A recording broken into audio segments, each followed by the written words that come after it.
Some nights, the mind keeps wandering. It revisits the past. It plans for tomorrow. It searches for answers long after the day is done. But beneath all those thoughts is a quieter place. A place that does not need to solve, fix, or achieve anything. And tonight, we'll gently return to that place together. Before we begin, I'd love to know, what time is it where you are, and where in the world are you listening from tonight? Whether you're joining from a busy city, a quiet town, or somewhere far away, I'm grateful you're here. Now take a slow, deep breath. Let your shoulders soften. Allow your body to settle comfortably. Tonight's Buddhist story is not here to give you more to think about. It's here to help you let go of a little of what you've been carrying. Thank you for joining us on Buddha Bedtime Stories. Now let's begin. At the edge of a quiet valley stood a mountain so large that it seemed to hold the sky in place. Its peak disappeared into clouds. Its slopes were covered with pine forests, stone paths, and hidden streams. For generations, villagers had lived beneath its shadow. They planted rice in the fields below. They gathered herbs along its lower trails. They told stories about its storms, its caves, and its silence. To them, the mountain was not merely stone. It was a presence, steady, ancient, unmoving. In the village lived a young man named Aaron. Aaron was impatient. He did not think of himself that way. He called himself ambitious, determined, hard-working. But those who knew him well understood the truth. He wanted everything quickly. If he planted seeds, he wanted sprouts the next morning. If he practiced a skill, he wanted mastery within days. If he faced a problem, he wanted it solved immediately. Waiting frustrated him. Slow progress angered him. He admired anything fast. Fast rivers, fast horses, fast traders, fast success. But the mountain annoyed him. Each morning, when he stepped outside his home, there it stood, silent, massive, unchanged. While people hurried, the mountain remained. While seasons moved, the mountain remained. While villagers aged, married, argued, celebrated, and died, the mountain remained. One day, after failing again to master meditation, Aaron stormed out of the monastery hall. He had been sitting for only a short time, but his mind had wandered endlessly. Thoughts came, memories came, plans came, frustration came. Finally, he gave up. Outside, an elderly monk named Venerable Soren was sweeping the stone path. He looked at Aaron and smiled. "Your face is full of weather today." Aaron sighed. "I cannot do it." "Cannot do what?" "Meditate." Soren leaned on his broom. "What happened?" "My mind will not become still." "How long did you sit?" "Almost 1 hour." The old monk nodded. 1 hour. Aaron frowned. That should be enough to feel something. Soren looked toward the mountain. "Do you see that mountain?" "Of course." "Do you think it became a mountain in 1 hour?" Aaron looked annoyed. "That is different." "Is it?" The monk returned to sweeping. Aaron waited for further explanation. None came. Over the following weeks, Aaron continued struggling. He tried meditation, then abandoned it. He tried calligraphy, then grew frustrated. He tried learning herbal medicine, then complained that there were too many plants to remember. He began many things, finished few. Every time progress slowed, he decided the path must be wrong. One afternoon, after another failed attempt at meditation, he went to Soren again. "Master, I need a teaching that works faster." The old monk laughed softly. "Faster than what?" "Faster than this." Soren pointed toward the mountain. "Then go ask the mountain." Aaron stared at him. "The mountain?" "Yes." "What should I ask?" "Ask why it refuses to move." The instructions sounded foolish. But Aaron had learned that Soren's foolish instructions often carried meaning. The next morning, he climbed the lower trail. Mist covered the trees. Birds called from hidden branches. The air smelled of pine and wet stone. After walking for an hour, he reached a large rock overlooking the valley. From there, the village looked small. Smoke rose from rooftops. Fields spread like green squares below. Aaron sat facing the mountain peak. At first, he felt ridiculous. Then quietly he asked, "Why do you refuse to move?" The mountain did not answer, of course. Only wind passed through the trees. Aaron waited. A few minutes, then longer. Soon he became restless. His legs hurt. His thoughts wandered. He stood to leave. Then he remembered why he had come. Impatience. So he sat again. The mountain remained silent. After several hours, he returned to the village with no answer. Soren was still sweeping. "Well?" the monk asked. "The mountain said nothing." Soren smiled. "Then perhaps you did not listen long enough." So Aaron returned the next day, and the next, and the next. Each morning, he climbed the trail and sat before the mountain. At first, he hated it. Nothing happened. No visions, no sudden wisdom, no dramatic change. Only sitting, only breathing, only watching clouds move around stone. But slowly, almost without noticing, Aaron began to see things. He saw that the mountain was not as still as he had imagined. Clouds touched it and passed. Rain darkened its rocks. Sunlight changed its colors. Streams moved down its sides. Trees grew from its slopes. Leaves fell. Snow melted. Birds nested. The mountain did not rush. Yet it was not lifeless.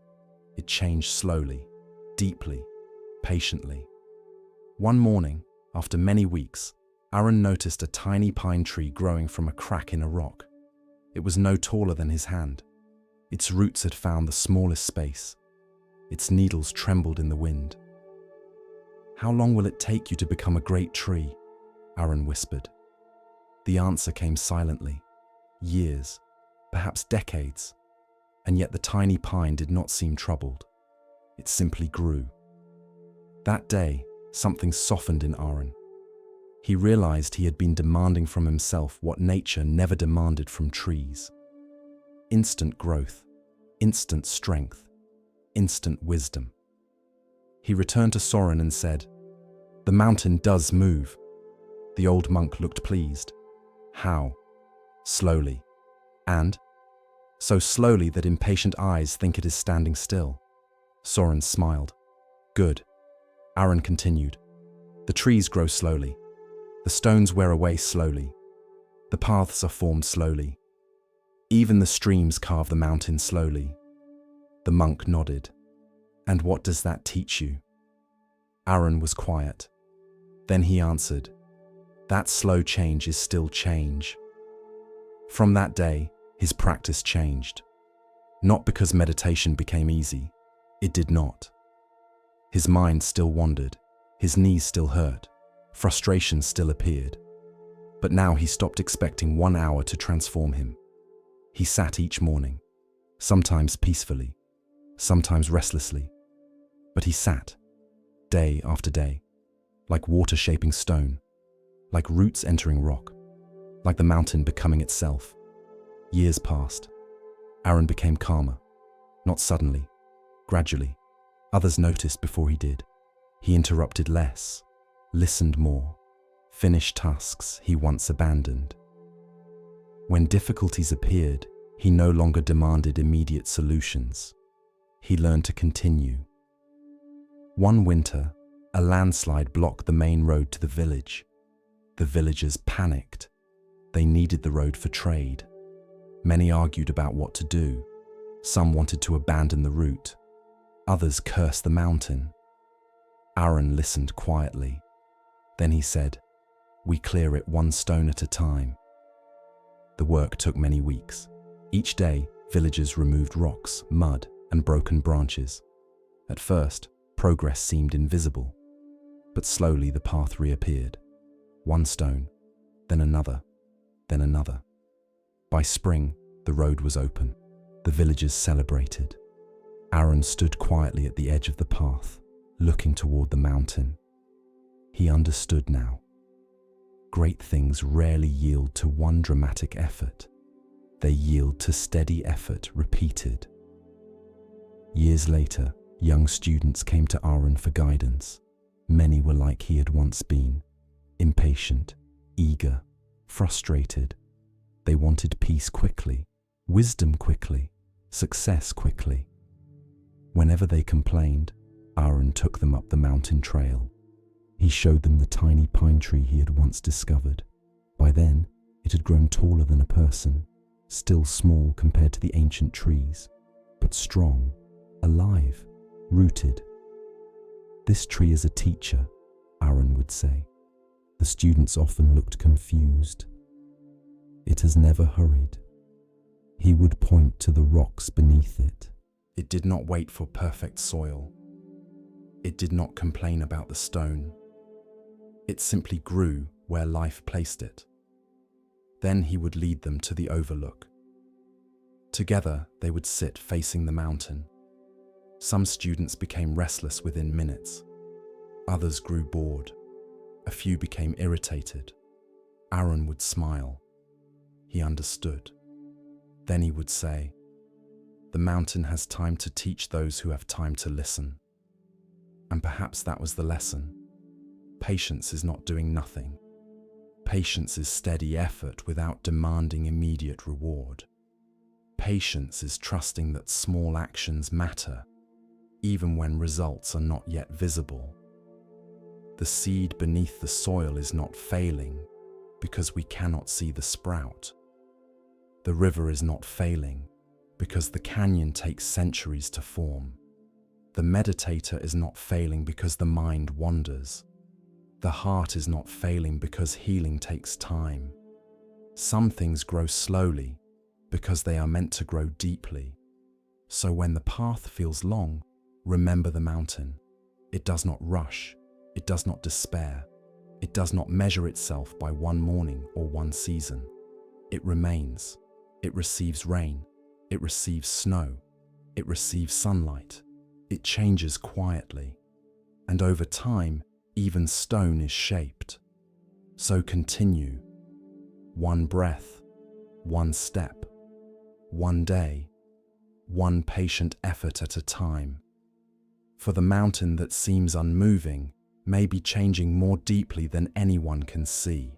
Every autumn, the monastery disappeared beneath the sea of leaves. The temple sat on a hillside surrounded by ancient maple trees.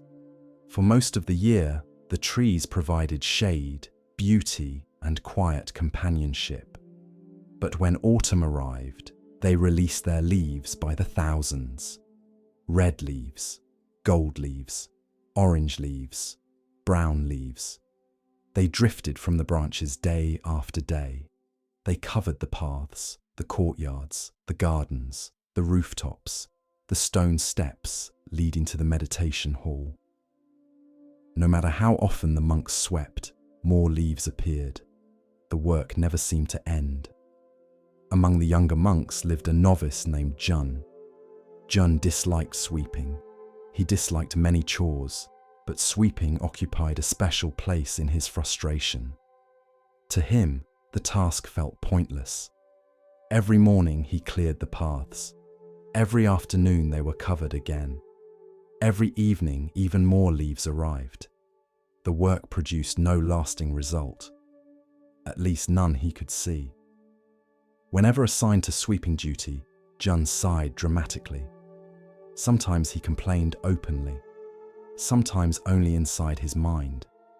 But the dissatisfaction remained. One morning, after spending nearly an hour clearing the central courtyard, a gust of wind scattered fresh leaves across the stones. Jun stared in disbelief. The courtyard looked almost exactly as it had before.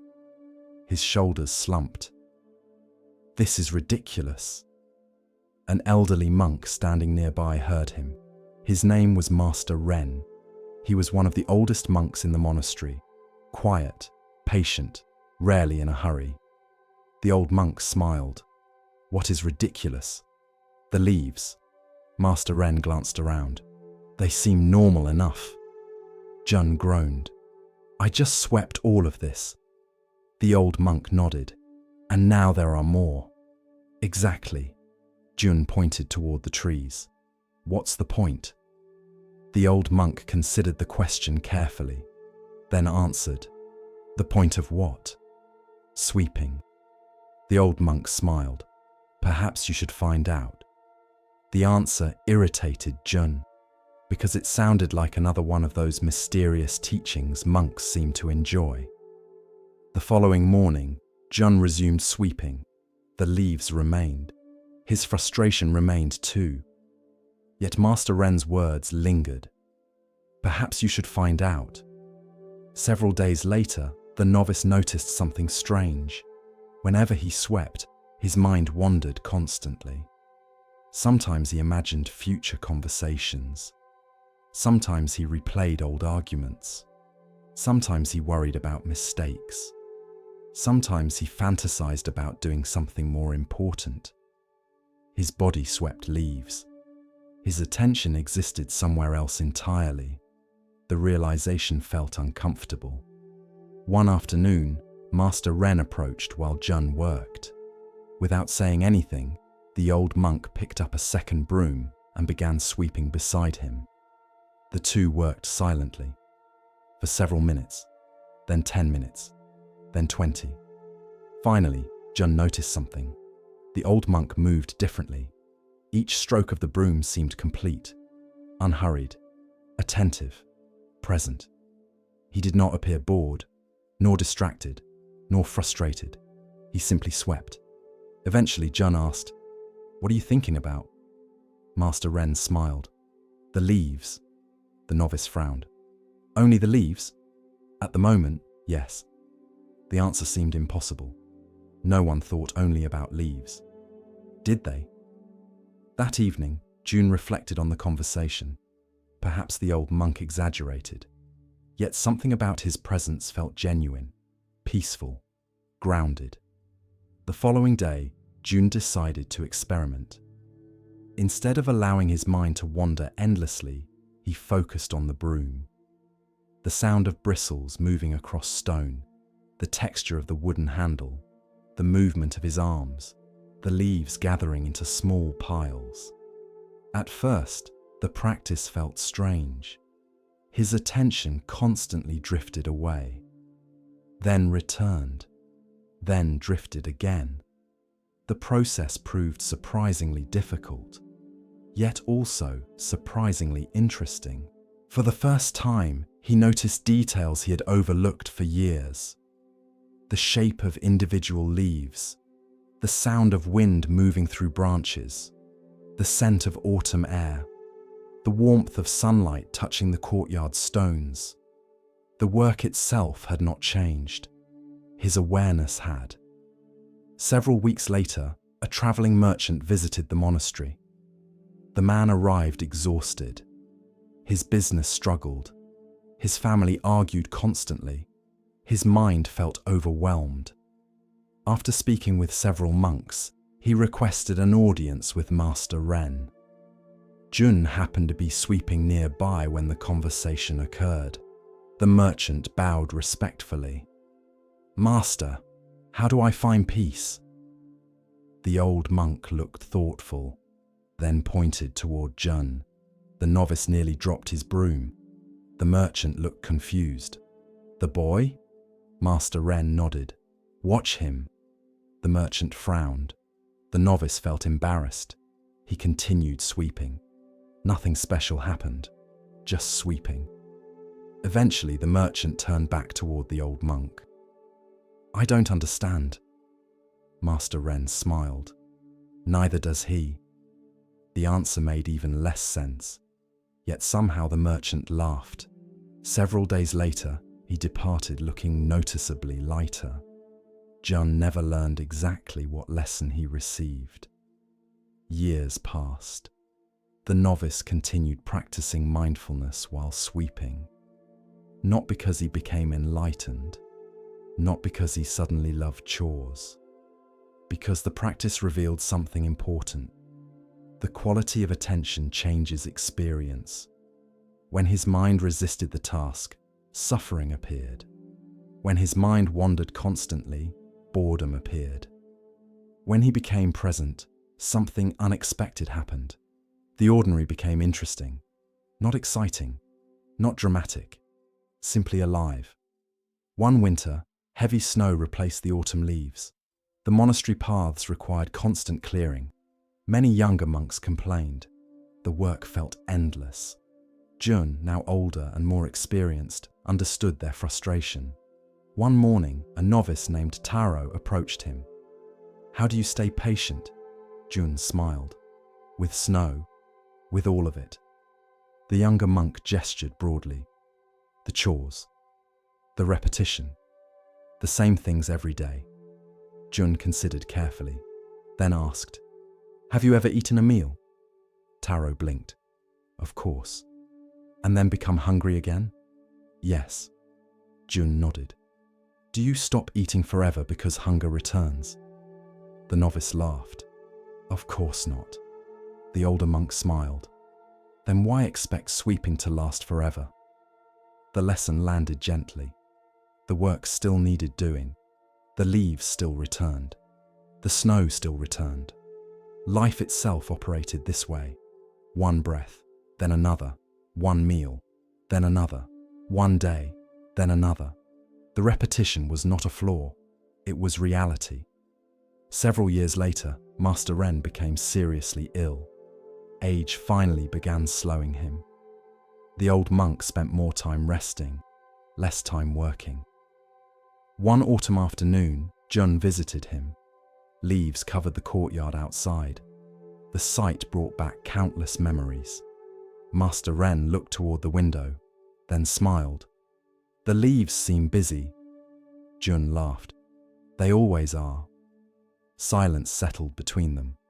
Finally, the older monk asked, "Did you ever discover the point?" Jun immediately knew what he meant. The sweeping, the leaves, the question from years ago. The younger monk smiled. "Yes." Master Ren waited. Jun looked out the window, then answered, "The leaves were never the point." The old monk's eyes brightened. "Go on." "The sweeping wasn't about clearing the courtyard." "Not entirely." The elderly monk nodded. "What was it about?" Jun reflected carefully, then answered, "Being here." The old monk smiled. "Exactly." Several weeks later, Master Ren passed away peacefully. The monastery mourned deeply. The following morning, autumn leaves covered the courtyard. As always, Jun picked up a broom and began sweeping. Not because the leaves would stay gone, they would not. Not because the work would end, it would not. But because the act itself mattered. One sweep, then another, then another. The years continued flowing. Jun eventually became one of the senior monks. Students often approached him with questions about meditation. Many expected complicated answers, advanced techniques, secret teachings. Instead, he frequently handed them a broom. At first, most students felt disappointed, some even annoyed. Yet eventually they discovered what he had learned. Mindfulness is not limited to meditation halls. It exists wherever attention exists. While walking, while eating, while washing dishes, while carrying water, while sweeping leaves. One spring, a visitor asked, "What is the most important practice in Buddhism?" Jun smiled, then looked toward a young novice sweeping the courtyard. The visitor followed his gaze. For several moments, neither spoke. Finally, the visitor asked, "That's the answer?" Jun nodded. "If he is truly present, yes." The visitor looked puzzled. The monk smiled, because some lessons require experience, not explanation. And perhaps that is the lesson. Many people spend their lives waiting for important moments, special moments, meaningful moments. Meanwhile, ordinary life passes unnoticed. The meal, the walk, the conversation, the breath, the leaves. The Buddha repeatedly taught that awakening is not hidden in some distant future. It is found in direct experience, here, now, within this moment, whatever it contains. The monk who sweeps leaves mindfully is not merely cleaning a courtyard. He is training attention, cultivating presence, meeting reality directly. The leaves will return. Tasks will repeat. Life will continue unfolding in ordinary ways. Yet hidden within those ordinary moments lies extraordinary depth, if we are willing to notice. So when the mind complains about repetition, remember the leaves. When the task seems small, remember the broom. When life feels ordinary, remember the courtyard. For peace rarely arrives through dramatic events. More often, it appears quietly within the simple things we have stopped noticing. One breath, one step, one sweep at a time. As we continue our journey through the wisdom of Zen Buddhism, let us turn to a tale about recognition and the true nature of worth. This is the next story. The monastery stood halfway up a mountain, where clouds often drifted through the courtyards like silent visitors. It was not a large monastery. No famous teachers lived there. No kings made pilgrimages to its gates. Most travelers passed by without noticing it. Yet those who stayed often left carrying something valuable. Not an object, not a secret teaching, something quieter, a different relationship with ordinary life. Among the monks living there was a man named Ren. Ren had entered the monastery when he was young. Now he was approaching middle age. He was respected by students, trusted by teachers, diligent in his practice. Yet there was one problem. Ren was rarely where he was. His body sat in one place. His mind occupied another. When walking, he thought about arriving. When eating, he thought about work. When working, he thought about rest. When resting, he thought about tomorrow. His attention constantly traveled ahead of him. The habit seemed harmless. Most people lived similarly. Yet it produced a subtle dissatisfaction that followed him everywhere. Nothing ever felt complete. No moment seemed enough, because each moment served mainly as a bridge toward another. Ren rarely noticed this directly. Like a fish unaware of water, he lived inside the habit without seeing it clearly. Then one autumn morning, a traveler arrived. The visitor was an elderly tea master named Jiro. His reputation stretched across several provinces. People spoke of his tea ceremonies with unusual reverence. Some called them art. Others called them meditation. A few called them teachings disguised as tea. The abbot welcomed him warmly. Several monks gathered eagerly, including Ren. At first, the younger monk expected discussions about tea leaves, preparation methods, ceremonial techniques. Instead, Jiro spent much of his first day quietly observing the monastery.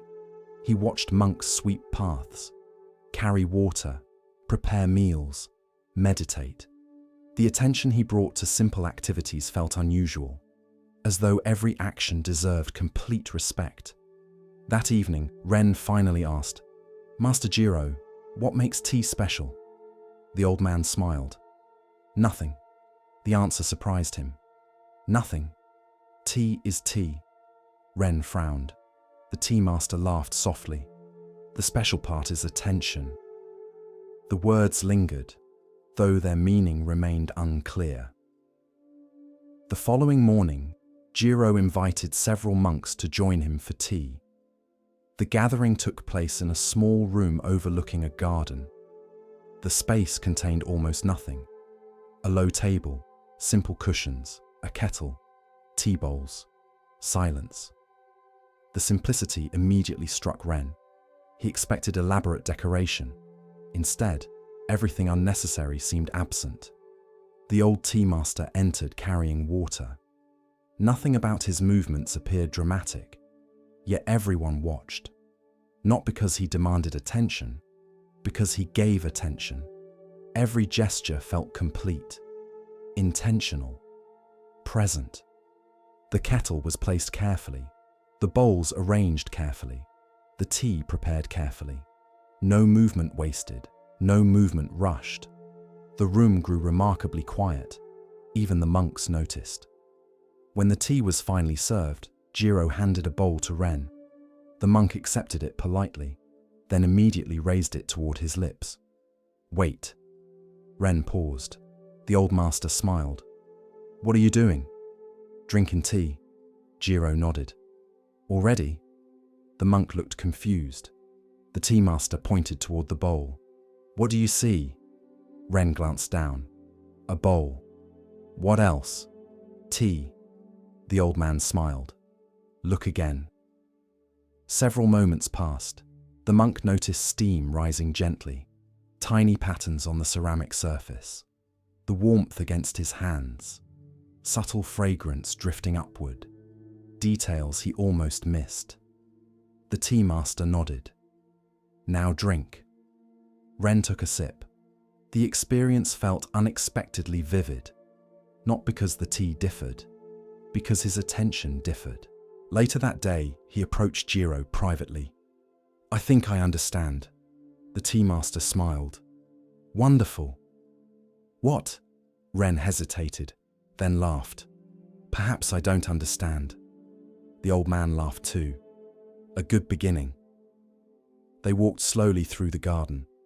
Autumn leaves drifted from nearby trees. Eventually, Jiro asked, "When you drink tea normally, what else are you doing?" Ren thought carefully. The answer appeared quickly. Planning, remembering, worrying, thinking. The tea master nodded. "Exactly." The older man stopped walking, then pointed toward a leaf falling from a branch. The two watched silently. The leaf turned gently in the air, then landed softly on the ground. Nothing extraordinary occurred, yet the moment felt complete. The tea master smiled. "Most people miss their lives." Ren frowned. "What do you mean?" The old man continued walking. "They are always somewhere else." The lesson disturbed him, not because it seemed incorrect, because it seemed correct. Over the following days, Ren began paying attention to his attention. The results surprised him. While eating breakfast, his mind discussed afternoon tasks. While performing afternoon tasks, his mind imagined evening rest. While resting, his mind reviewed unfinished work. The pattern appeared endless.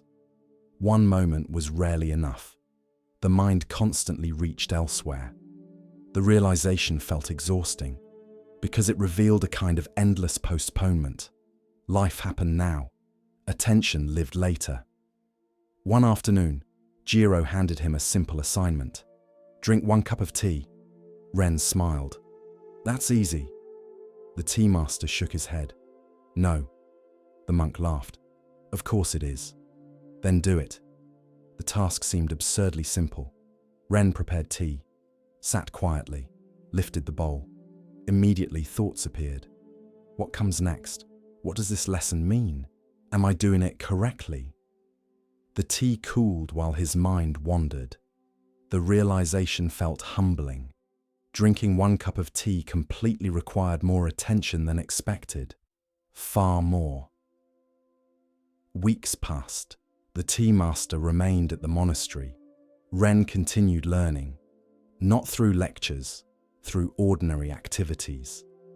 One morning, Jiro watched him sweeping leaves. After several minutes, the old man asked, "Where are you?" Ren looked around. The courtyard. The tea master smiled. Your body is. The monk laughed, because he understood immediately. His thoughts were planning dinner. The broom moved automatically. Attention remained absent. The old man nodded. Come back. Such a simple instruction, yet surprisingly difficult. Come back. To the broom, to the leaves, to the courtyard, to this moment, again and again. Winter arrived. Snow covered the mountain. The tea master prepared to leave. On his final evening, the monastery gathered for one last tea ceremony. The atmosphere felt bittersweet. The old man had become beloved. When the ceremony ended, Ren approached him. Master. Yes? What is the most important thing you taught me? Jiro smiled, then poured one final cup of tea. Steam rose slowly into the air. The old man pointed toward it. This. Ren frowned. The tea? The tea master shook his head. This moment. The answer felt simultaneously simple and enormous. Years passed. Jiro eventually died. The monastery continued. Seasons changed. Students arrived. Students departed. Life unfolded. Yet the lesson remained. Ren became a teacher himself. The tea bowl became one of his favorite teaching tools. Students often arrived seeking wisdom, complicated answers, profound insights. Instead, he frequently offered tea. One afternoon, a young novice complained, "My meditation isn't improving." Ren poured tea. The student continued talking. The teacher continued pouring. The bowl filled, then overflowed. Tea spilled across the table. The novice jumped. "Master!" Ren smiled. "Yes? The bowl is full." The teacher nodded. "So is your mind." The student fell silent. The lesson landed immediately. Another year, a merchant visited the monastery. The man possessed wealth, success, influence, yet seemed deeply unhappy. During their conversation, he confessed, "I am always chasing something." Ren nodded. "What happens when you catch it?" The merchant paused. Another goal appeared, another target, another desire. The cycle never ended. The monk poured tea, then asked, "When was the last time you simply drank tea?" The merchant laughed. "What kind of question is that?" The monk smiled. An important one. As the years continued, Ren noticed something fascinating. The quality of attention changed everything. Eating remained eating. Walking remained walking. Tea remained tea. Yet presence transformed the experience. Not because ordinary things became extraordinary, because they were finally experienced fully. Most people rush through life searching for important moments. Meanwhile, life quietly unfolded inside ordinary ones. A meal, a conversation, a breath, a cup of tea. The wisdom felt endlessly renewable. One spring, Ren climbed the mountain alone. Clouds drifted beneath him. The valley stretched into the distance. He carried a small kettle and a single tea bowl. Nothing else. After reaching a rocky overlook, he prepared tea. Slowly, carefully, exactly as Jiro once had. The process felt familiar, comforting, sacred. Not because tea itself was sacred, because attention was. The water boiled, the tea steeped, steam rose. Birds sang somewhere below. The wind moved gently through nearby pines. For a while, nothing existed beyond that moment. Not yesterday, not tomorrow, not memory, not anticipation. Only tea, only breath, only now. The experience felt profoundly peaceful and profoundly ordinary, both at once. Later that year, a student asked, "Master, how do I find peace?" Ren smiled. The question never changed, generation after generation, the same search, the same longing.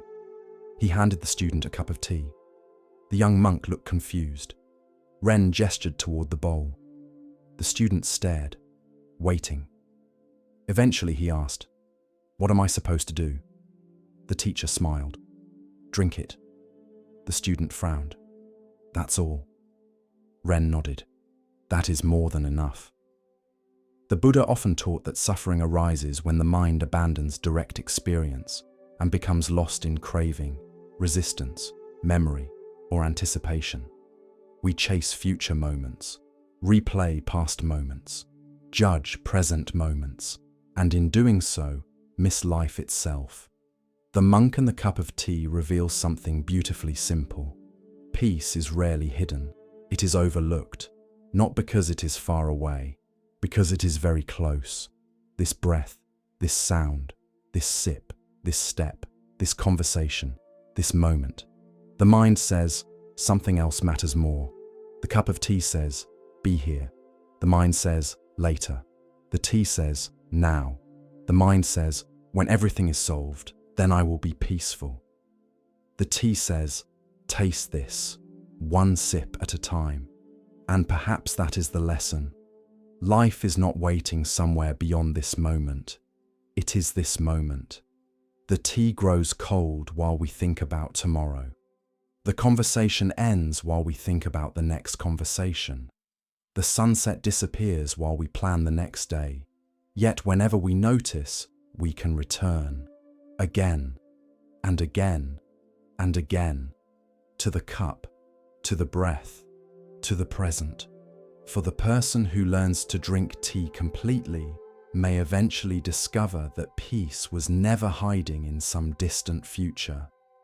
It was quietly waiting in the steam, rising from an ordinary cup all along.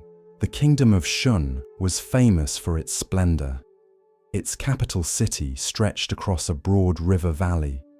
Golden roofs gleamed beneath the sun. Markets overflowed with goods from distant lands. Musicians filled the streets with song. Merchants displayed silks, spices, jewels, and treasures gathered from every corner of the world. Visitors often stood speechless when they first entered the city. Everything seemed larger, brighter, more impressive. At the center of it all stood the royal palace. High walls surrounded elegant gardens. Marble walkways crossed courtyards filled with flowers. Fountains sparkled. Servants moved quietly through the halls. And within those halls lived Prince Ren. Ren was the only son of King Daichi. From the day he was born, people bowed before him. Servants obeyed him. Teachers praised him. Soldiers protected him. Every door opened when he approached. Every room made space for him. The prince never questioned these things. Why would he? They had always been true. He was not cruel, not intentionally. He simply assumed the world was arranged correctly. Kings ruled, servants served, nobles commanded, common people obeyed. The structure seemed natural, like rivers flowing downhill, like seasons changing, like the sun rising each morning. It never occurred to him that reality might look different from another perspective. One spring morning, the king summoned Ren to the throne room. The old king sat quietly upon his chair. Age had softened his movements, but sharpened his understanding. When Ren entered, the king smiled. "Sit." The prince obeyed. For several moments, neither spoke. Then the king asked, "What makes a good ruler?" Ren answered immediately, "Strength." The king nodded. "What else?" "Wisdom." The king nodded again. "What else?" The prince thought. "Authority." The king smiled. "Perhaps." The answer seemed strange. The king rarely said perhaps. Then the old ruler stood. "I have a task for you." The prince straightened immediately. "What task?" The king's eyes twinkled slightly. "I want you to leave the palace." Ren frowned. "For how long?" 30 days. The prince laughed, thinking it was a joke. The king did not laugh. Slowly, The smile disappeared from Ren's face. "You are serious." "Very," the king continued. "You will travel the kingdom. No royal clothing, no royal guards, no royal titles. You will carry only what you can carry yourself." The prince stared. "Why?" The answer came softly. "Because one day you may rule people you do not understand." 3 days later, Ren departed. He wore simple clothing, carried a small pack, possessed only a few coins. No one bowed, no one saluted, no one opened doors. The experience felt unsettling immediately. The first village he visited barely noticed him.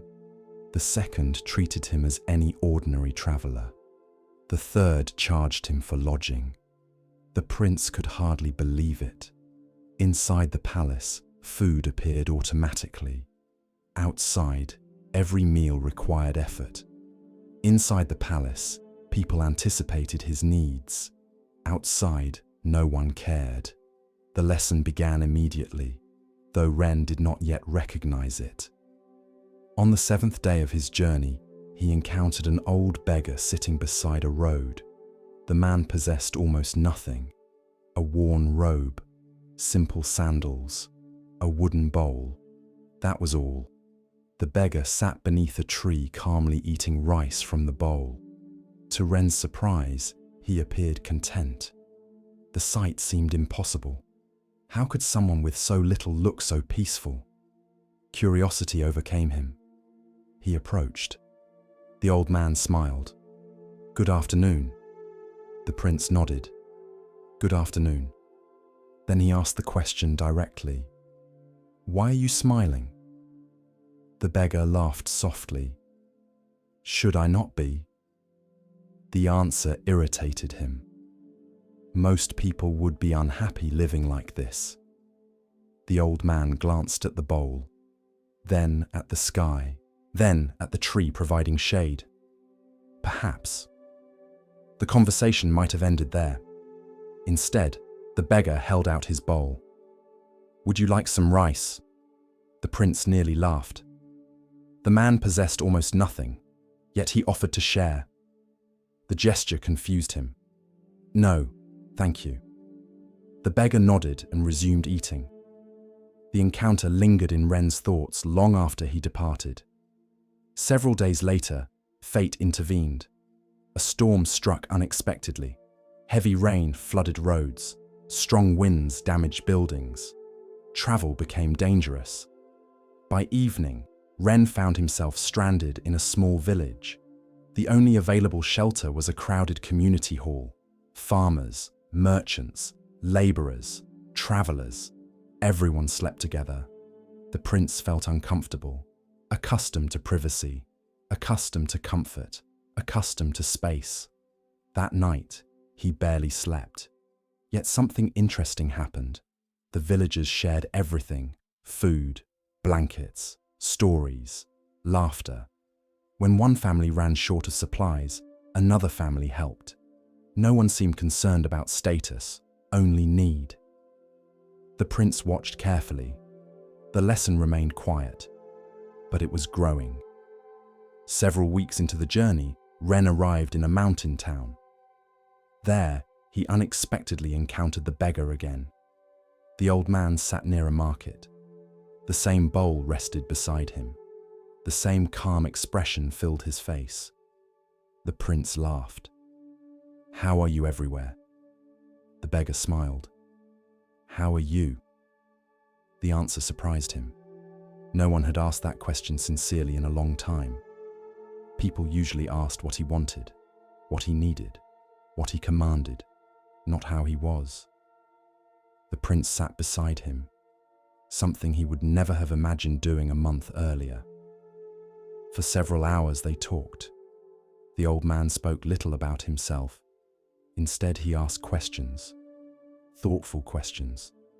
Difficult questions. Questions that lingered. Eventually, Ren asked, "Were you always a beggar?" The old man smiled. "No." "What were you before?" "A merchant." The answer shocked him. The man explained. "Years earlier, He possessed wealth, property, success, influence. Then a series of misfortunes destroyed everything. At first, he suffered terribly, not because he lost possessions, because he lost identity. Eventually, he discovered something unexpected. Peace remained possible, even without status, even without wealth, even without recognition. The realization changed his life. The prince listened carefully. The story disturbed him because it challenged assumptions he never questioned. Toward the end of the 30 days, Ren visited one final village. The harvest had failed there. Food remained scarce. Many families struggled. Yet despite hardship, the villagers organized a shared meal. Everyone contributed something, even if only a little. An old woman brought vegetables. A farmer contributed rice. A fisherman offered dried fish. Children carried water. The meal was modest, yet the atmosphere felt warm, generous, human. While eating, Ren noticed something remarkable. No one asked who possessed the most. No one demanded special treatment. No one cared about status. The hungry received food. The tired received rest. The sick received care. The simplicity moved him deeply. For the first time, he understood something. Human worth and social status were not the same thing, not even close. On the 30th day, Ren returned to the palace. Servants greeted him. Guards saluted him. Doors opened automatically. Everything appeared unchanged, yet he felt completely different. The king noticed immediately. "You learned something." The prince nodded. "Yes." The old ruler smiled. "What?" Ren remained silent for several moments, then answered, "I met a man with nothing." The king waited. "And he had more peace than many nobles." The king nodded. The prince continued, "I met people who owned almost nothing, yet shared everything." The king nodded again.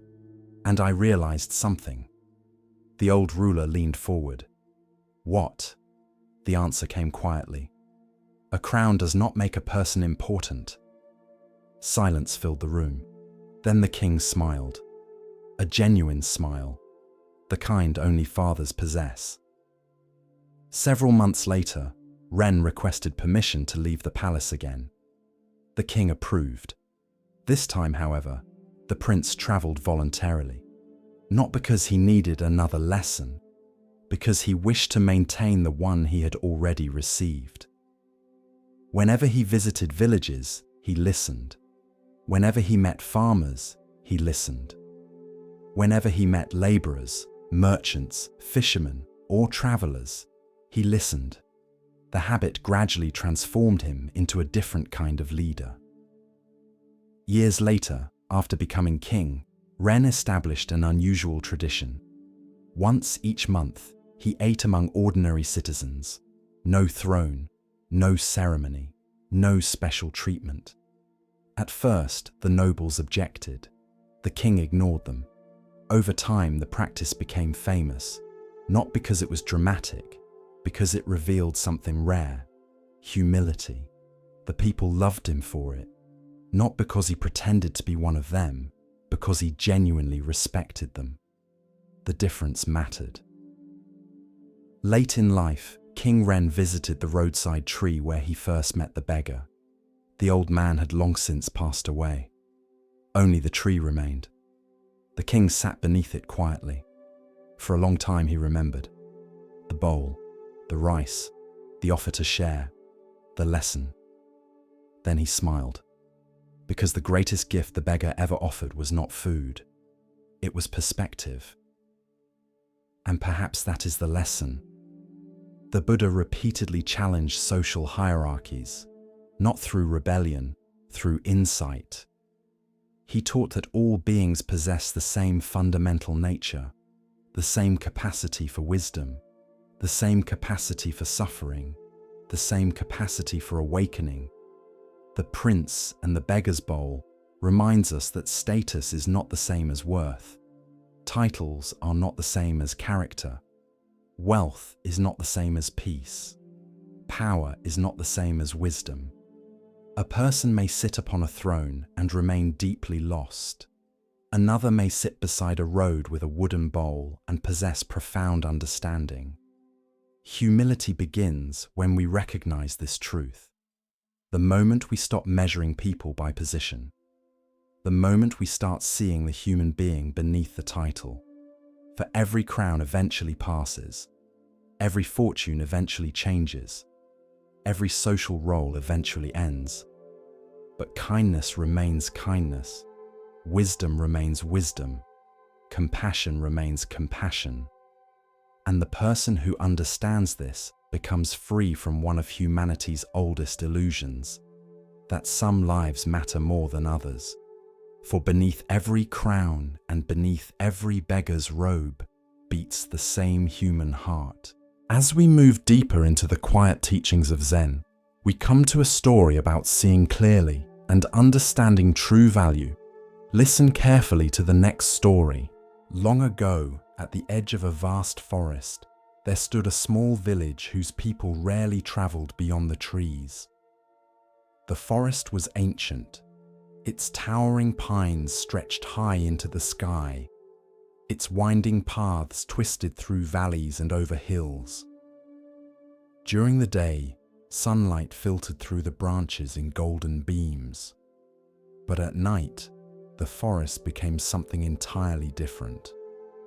The darkness beneath the trees was so deep that travelers often felt as though they were walking through a sea of shadows.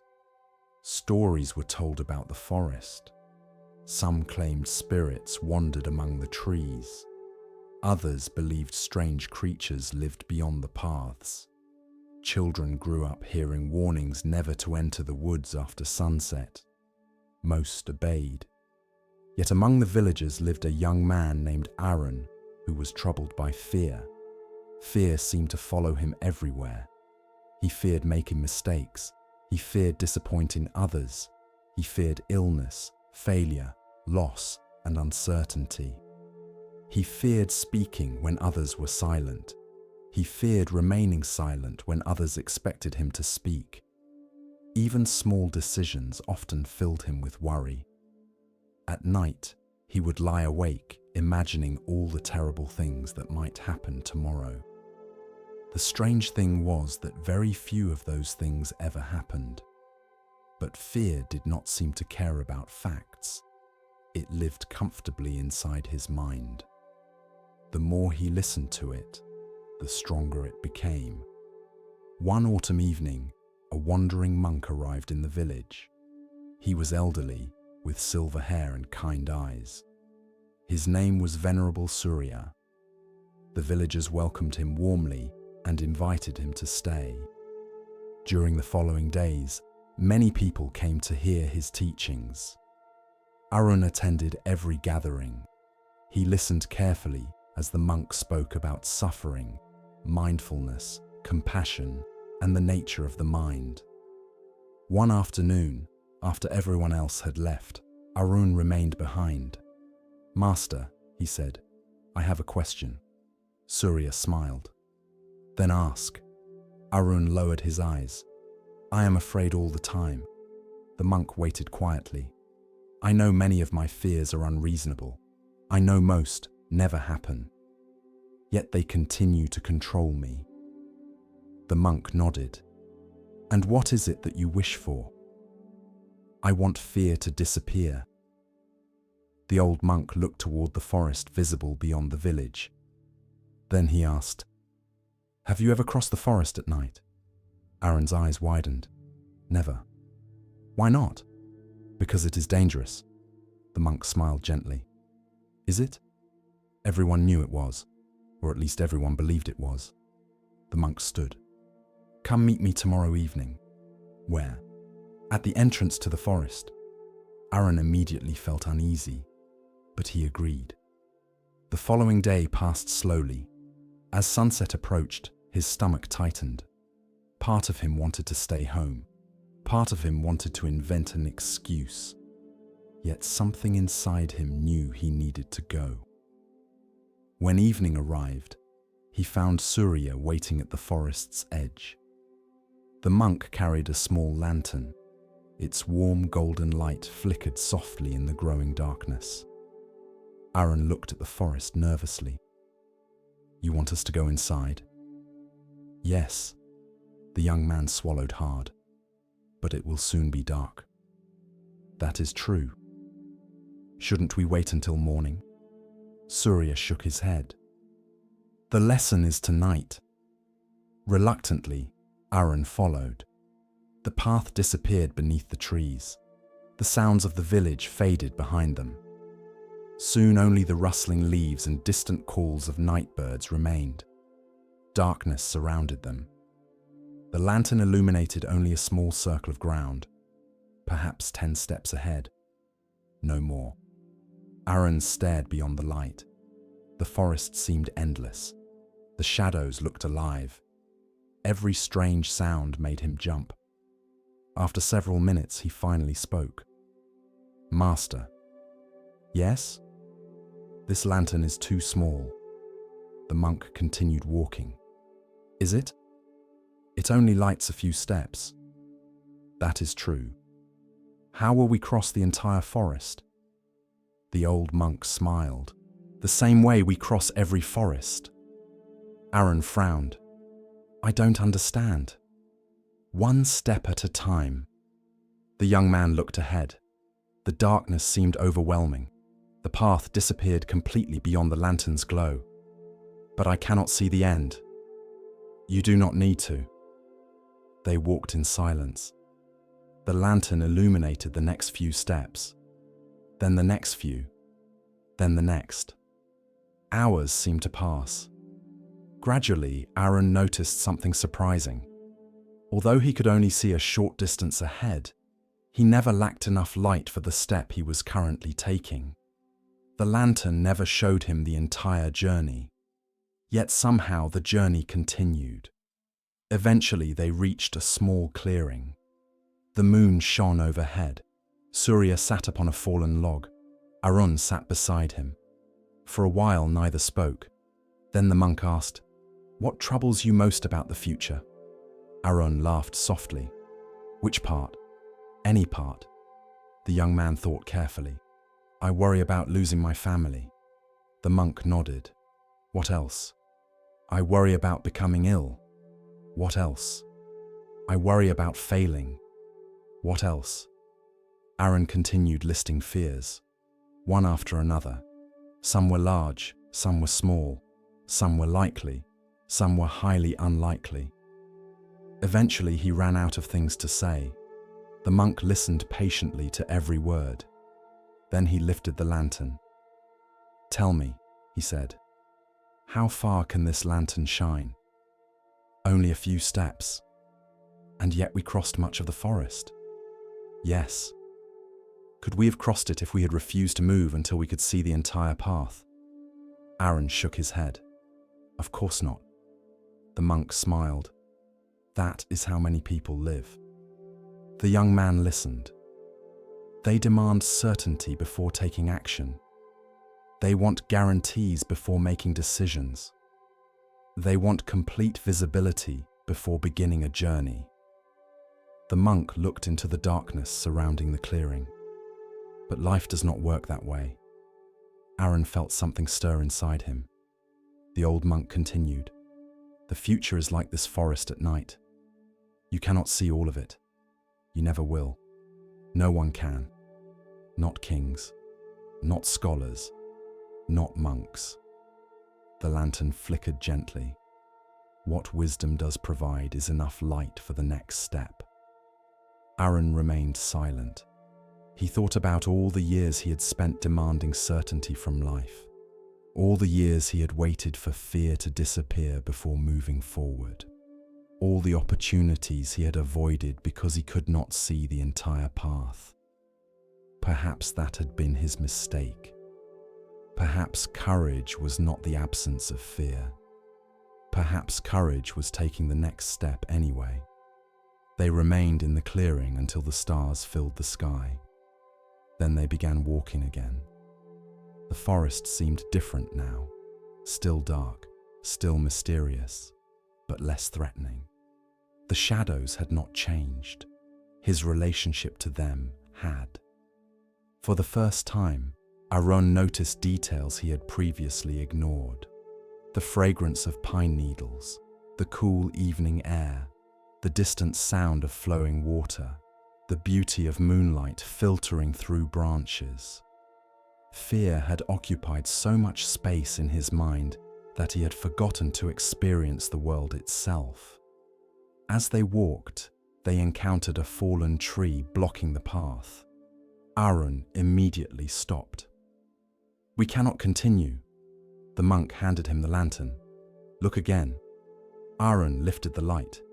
To one side of the fallen trunk was a narrow opening, a path around the obstacle. He smiled. "There's another way." "Often there is," said Surya. A little later they reached a stream. Again Aaron hesitated. The water appeared deeper than expected, but with the lantern he discovered stepping stones crossing safely to the other side. Obstacle after obstacle appeared, and each time the lantern revealed enough. Never everything, always enough. Near midnight they emerged from the far side of the forest. A broad valley stretched before them. The stars reflected in a quiet lake. The view was breathtaking. Aaron stood speechless. He had lived near the forest his entire life, yet fear had prevented him from ever discovering this place. The monk watched him carefully. "What do you see?" "A beautiful valley." "What else?" Aaron thought for a moment. Then he smiled. "I see what fear has hidden from me." The old monk nodded. For several years after that night, Aaron often carried a lantern, not because he needed it, but because it reminded him of the lesson. Whenever fear appeared, he asked himself a simple question: what is the next step? Not the next 100 steps, not the entire future, just the next step. When he wanted to start a new venture but felt uncertain, he focused on the next step. When he faced difficult conversations, he focused on the next step. When sickness visited his family, he focused on the next step. When loss eventually arrived, as it always does in every human life, he focused on the next step. Little by little, he discovered that most suffering came not from the present moment itself, but from attempting to carry an entire future at once. Years later, after Venerable Surya had continued his travels, Aaron became known as one of the wisest men in the region. People often came seeking advice. One evening, a frightened young woman arrived. "I don't know what to do with my life," she said. "There are too many possibilities. What if I choose wrong?" Aaron smiled. Then he handed her an old lantern, the same lantern Surya had once carried. "How far does this light reach?" he asked. She looked carefully. "Only a short distance." "Then perhaps that is all you need." The woman looked confused, so Arun told her the story of a dark forest, a wandering monk, a small lantern, and the lesson that changed his life. When he finished, she sat quietly for a long time. Then she smiled. For the first time that evening, her shoulders relaxed. She finally understood. Life was never meant to be traveled with complete certainty. The path unfolds as we walk it. Wisdom does not illuminate every year ahead. It illuminates this moment, this decision, this breath, this step. And perhaps that is enough, for the future has always been a dark forest, yet countless people have crossed it before us, not because they could see the entire journey, but because they trusted the light they had. And so, whenever fear whispers that you cannot continue because you cannot see the whole path, remember the little lantern. Remember that even the brightest lantern cannot illuminate the entire forest. Yet, it can always illuminate the next step. And sometimes, that single step is all that is needed to begin a journey that changes everything. In a quiet village beside a vast lake, there lived a fisherman named Taro. The lake was famous throughout the region. Its waters stretched so far that on misty mornings it seemed to merge with the sky itself. The villagers depended upon it. They drank from it. They traveled across it. Most importantly, they fished from it. For generations, the lake had provided enough for everyone. No one became wealthy. No one starved. Life moved at a gentle pace. The fishermen rose before dawn, cast their nets, and returned home before sunset. Among them, Taro was considered one of the most skilled. His hands knew every knot. His eyes could read the water. He understood the habits of fish better than most. Yet despite his talent, Taro was rarely satisfied. Whenever he caught 10 fish, he wished for 20. If he caught 20, he wanted 40. When his neighbors celebrated a good day, Taro compared his catch to someone else's. There always seemed to be a reason he could not enjoy what he already had. At first, few people noticed. After all, ambition can sometimes resemble determination. But over the years, his desire for more grew stronger, like a fire constantly demanding new fuel. The strange thing was that the more he acquired, the less content he seemed. One summer morning, as fishermen prepared their boats, an old traveler arrived in the village. He carried no possessions except a walking staff and a small cloth bag. His robes were faded from years of travel. His face was lined by age, yet his eyes held an unusual brightness. The villagers welcomed him warmly. Travelers often brought stories from distant lands. That evening, people gathered near the shore to hear him speak. The old traveler told tales of mountains, deserts, temples, and forests. The villagers listened with fascination. Eventually, someone asked, "Of all your journeys, what is the most valuable thing you have learned?" The traveler smiled. Then he answered, "The difference between enough and more." The villagers exchanged curious glances. The answer seemed surprisingly simple. Only Taro frowned. It sounded like the sort of thing someone said when they had never owned much. Several days later, the traveler remained in the village. Each morning he walked beside the lake. Each evening he sat quietly watching the sunset. Eventually, Taro approached him. "You speak often about contentment." The old man nodded. "Yes." "Do you not believe people should improve their lives?" "Of course." "Then why stop at enough?" The traveler smiled gently. "Who said anything about stopping?" The answer irritated Taro. Much like many wise answers often do, he wanted certainty, definitions, rules. Instead, he received questions. Several weeks later, something extraordinary happened. Taro was fishing alone near the deepest part of the lake when he saw a flash beneath the water. At first, he thought it was sunlight. Then, he saw it again. A brilliant golden shimmer moving through the depths. His heart raced.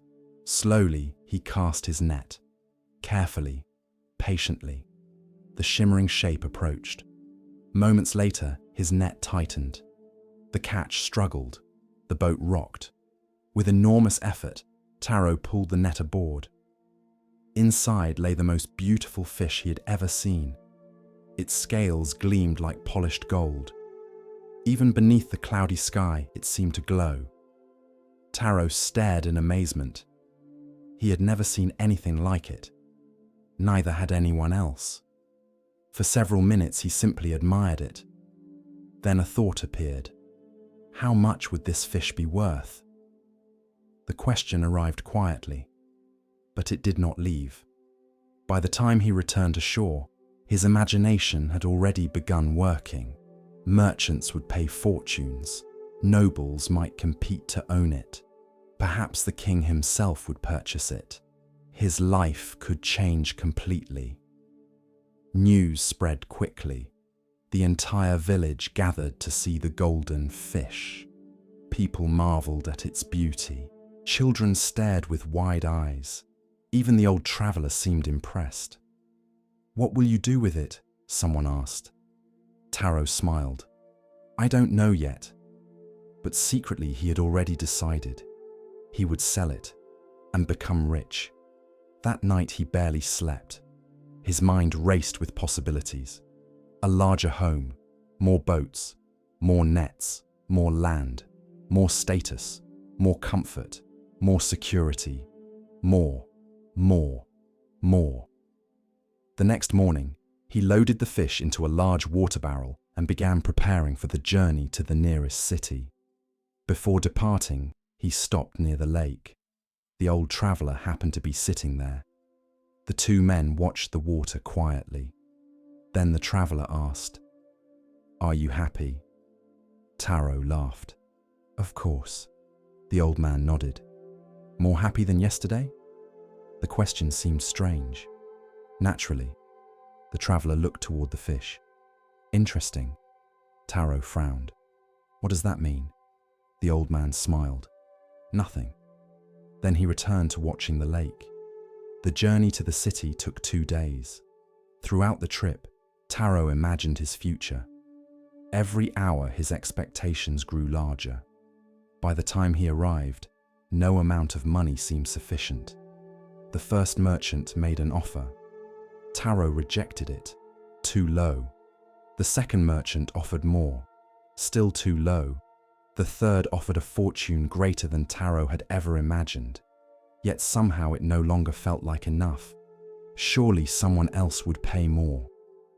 Days passed, then weeks. The fish remained alive but grew weaker. Its scales lost some of their brilliance. Its movements became slower.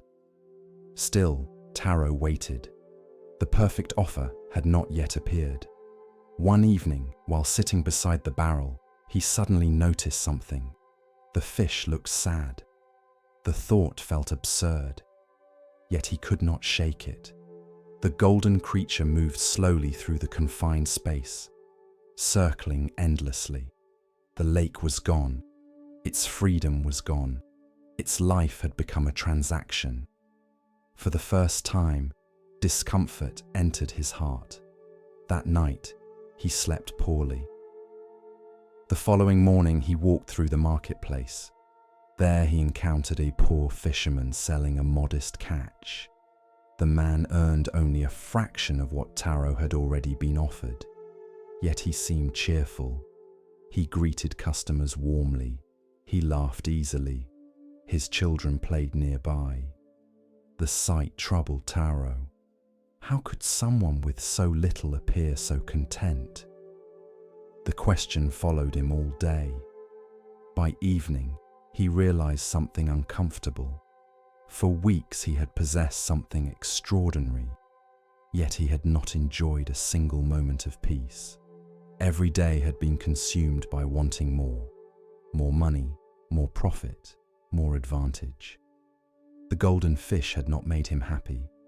It had made him hungry. Hungry for things that did not yet exist. Hungry for possibilities. Hungry for a future forever moving beyond reach. The realization struck him like a wave. The next morning, before sunrise, he loaded the barrel onto a cart.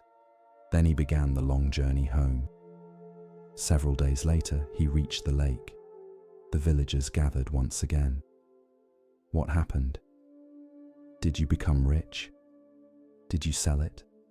Taro said nothing. He simply rolled the barrel to the water's edge. The golden fish floated quietly inside. Its once brilliant scales had become dull. Slowly, Taro lifted it into the lake. For a moment, nothing happened. Then the fish moved. At first cautiously, then more strongly, then with sudden energy. The golden scales caught the sunlight once more. The fish disappeared into the depths. Gone. The crowd stood silently. Some thought he was foolish. Others thought he was wise. Taro himself wasn't entirely sure, but he felt something he had not felt for many weeks. Relief. That evening he found the old traveler sitting by the shore. The old man smiled. "Did you find what you were looking for?" Taro sat beside him. After a long silence, he answered, "No." The traveler nodded. "What did you find instead?" Taro watched the sunset reflecting across the water. Then he smiled. "Enough." The old traveler laughed softly. The sound blended with the gentle waves. Years later, Taro often told the story to younger fishermen. Most assumed the lesson was about greed. Partly, but not entirely. The deeper lesson was more subtle. Greed is not simply wanting things. It is believing that happiness always exists one step beyond where you are. One more catch, one more achievement, one more purchase, one more success, one more tomorrow. Yet tomorrow keeps moving, like the horizon, always visible, never reached. Contentment is different. Contentment does not mean refusing growth. It does not mean rejecting ambition. It simply means appreciating what already exists while moving forward. The lake continued providing fish. The seasons continued changing. Life continued unfolding. Some days brought abundance. Others brought empty nets. Yet strangely, after releasing the golden fish, Taro found more peace during ordinary days than he ever had while possessing something extraordinary. One autumn evening, many years later, he sat alone at the shore. The water reflected the setting sun. His fishing net lay beside him. The day's catch had been small, only a few fish, nothing remarkable, nothing rare, nothing golden. Yet as he watched the lake grow quiet beneath the fading light, he realized something. His net might be nearly empty, but his heart was full. And perhaps that was the greatest catch of all. With each step on the Zen path, a new lesson unfolds. Now we turn to a story about recognition, of self, of others, and of what truly matters. Listen carefully to the next story. Long ago, in a fertile valley surrounded by rivers and distant mountains, there lived a woman named Lila. If you had met her, you might have thought she was fortunate. She had a comfortable home, a loving husband, healthy children, enough food to eat, enough work to keep her occupied. To most people, her life appeared peaceful. Yet Lila carried a burden heavier than any sack of rice, any basket of firewood, or any load a traveler might carry along the mountain roads. She carried tomorrow, every day, every hour, every moment. When she woke in the morning, she worried about next week. When she ate lunch, she worried about next year. When she lay down to sleep, she worried about problems that had not yet arrived. Her mind lived in a future that did not exist. And because of this, she rarely experienced the life that was actually happening. If her children laughed in the garden, part of her wondered whether they would remain healthy. If the harvest looked strong, she worried about next season's weather.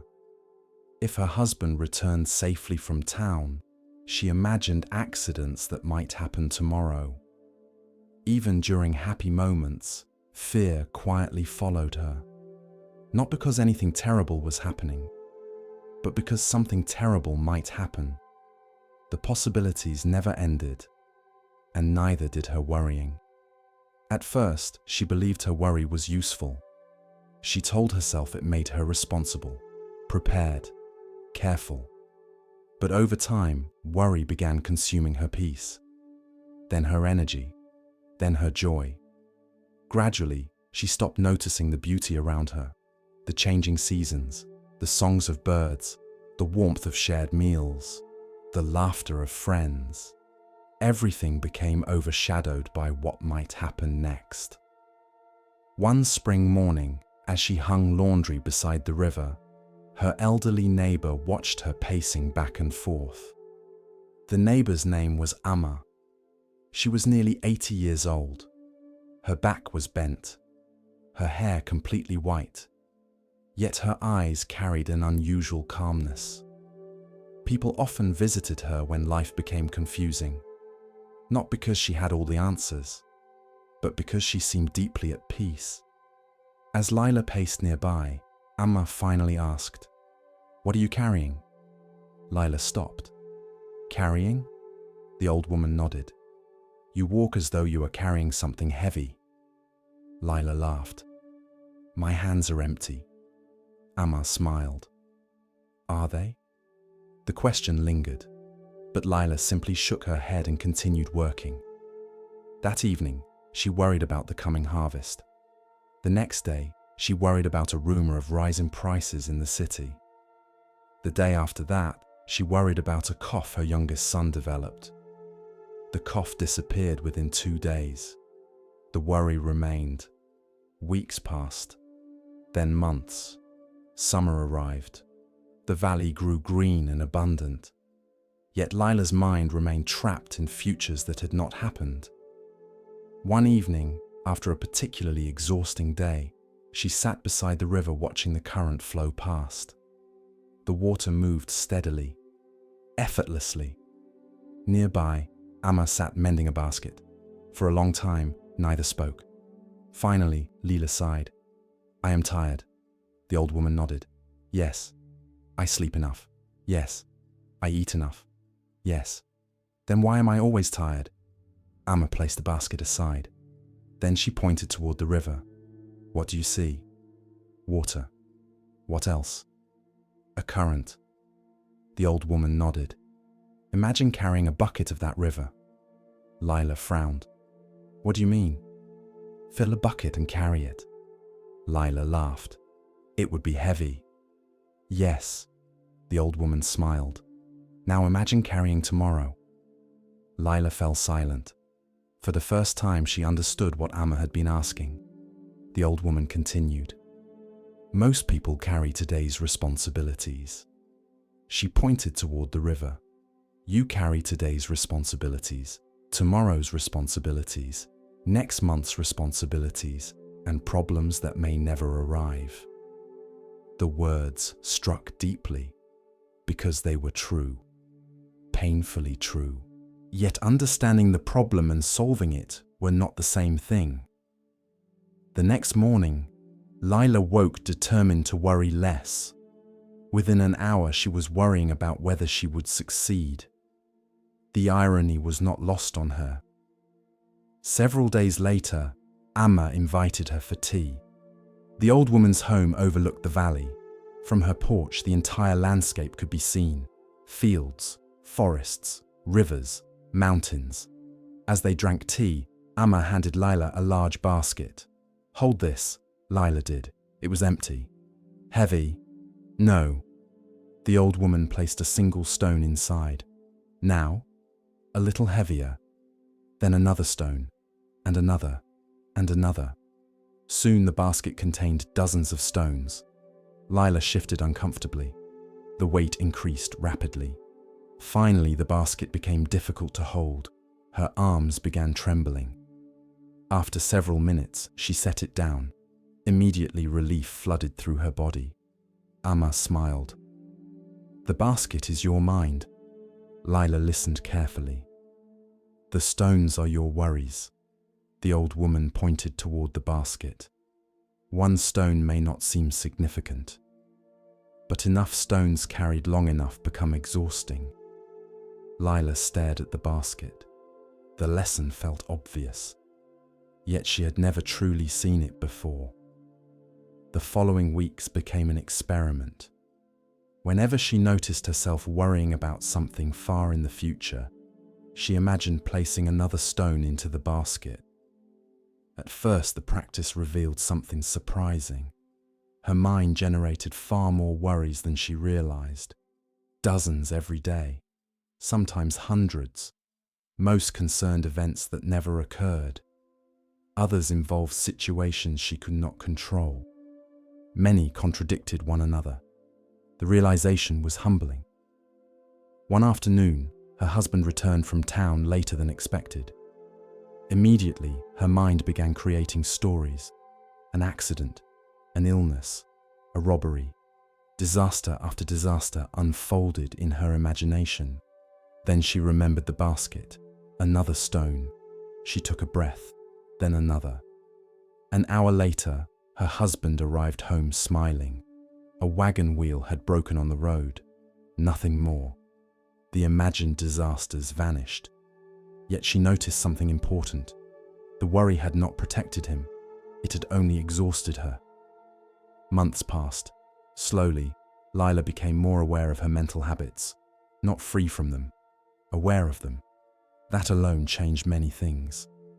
One autumn, the harvest was threatened by several weeks of unusual weather. Many villagers became anxious. Lila felt the familiar urge to spiral into fear. What if the crops fail? What if food becomes scarce? What if winter is difficult? Then she paused. She asked herself a simple question. What can I do today? The answer was clear. Help gather the crops that were ready. Store food carefully. Support her neighbors. The future remained uncertain, but today's actions were available. For the first time, she experienced the difference between preparation and worry.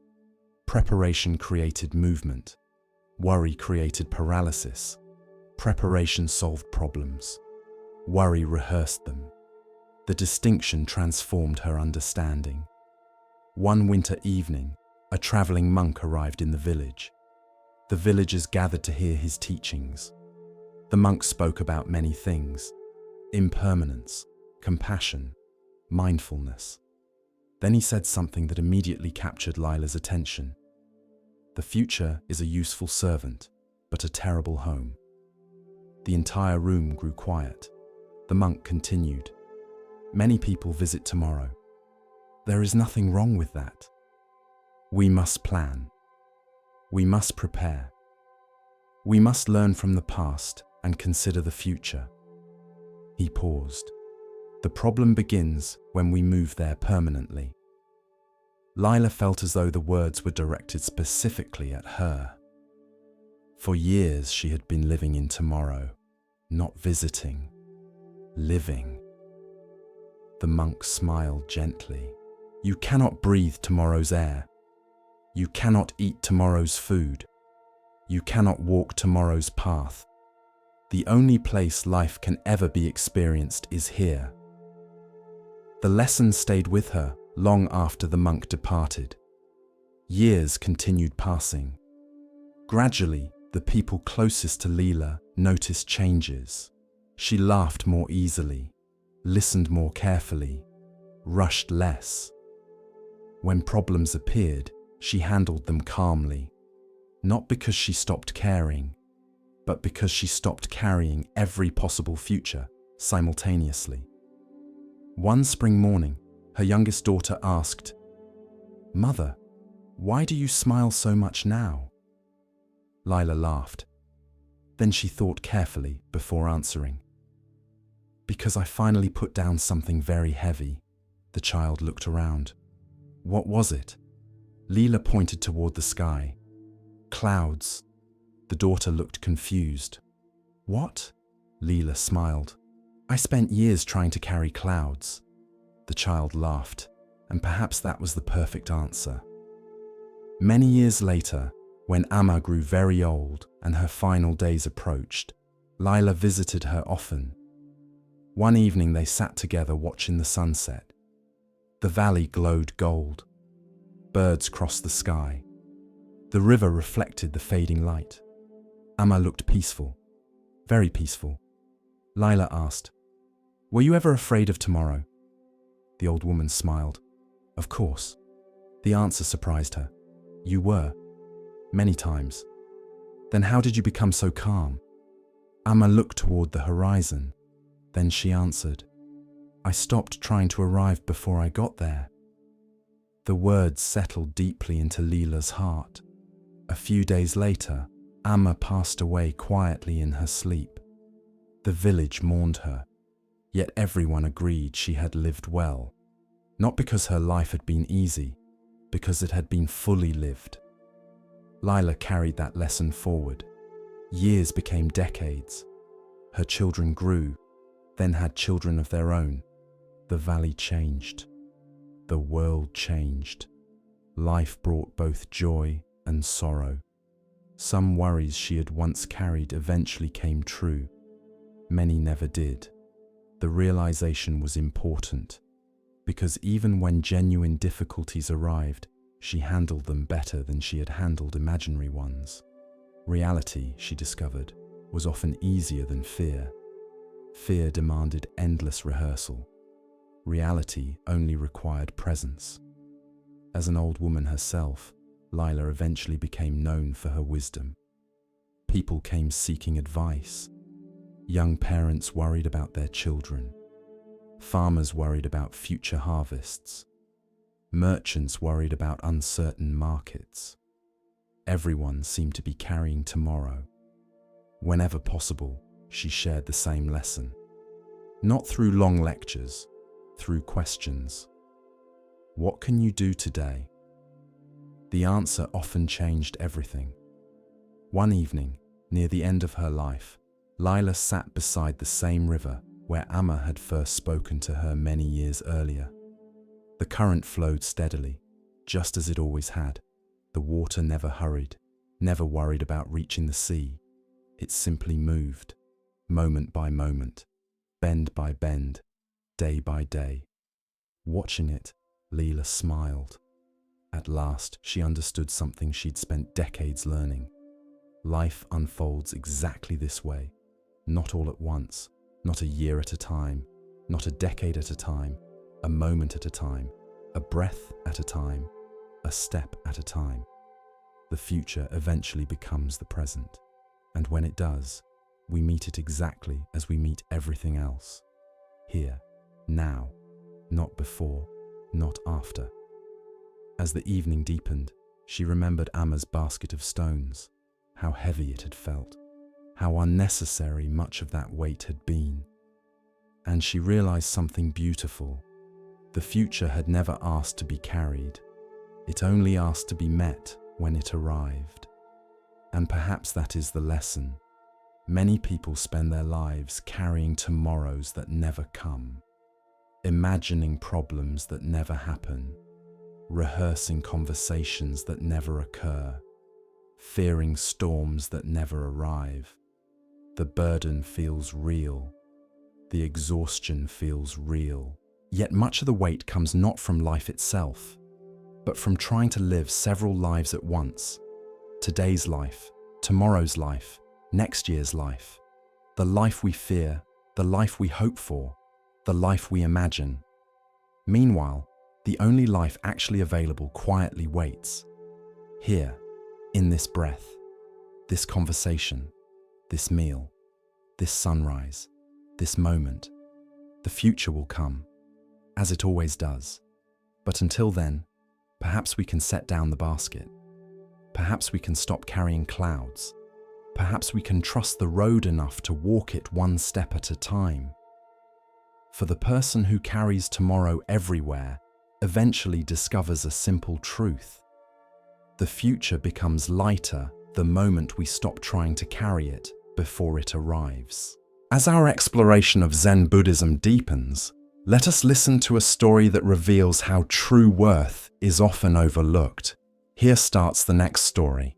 The village of Shiro sat in a wide valley surrounded by forests and mountains. It was a peaceful place. Children played beside streams. Farmers worked fields passed down through generations. Merchants traveled slowly along winding roads. Life was simple, not easy, but simple. Like every village, Shiro experienced joy and sorrow, births and funerals, harvests and droughts, celebrations and disappointments. No one escaped these things. Among the villagers lived a young carpenter named Renji. He was respected throughout the valley. His hands were skilled. His work was precise. Tables, doors, chairs, and bridges crafted by Renji lasted for decades. People trusted him. They admired his patience. Yet beneath his calm exterior lived a mind constantly at war with itself. Whenever something unpleasant happened, Renji suffered twice, sometimes 3 times, sometimes 10 times.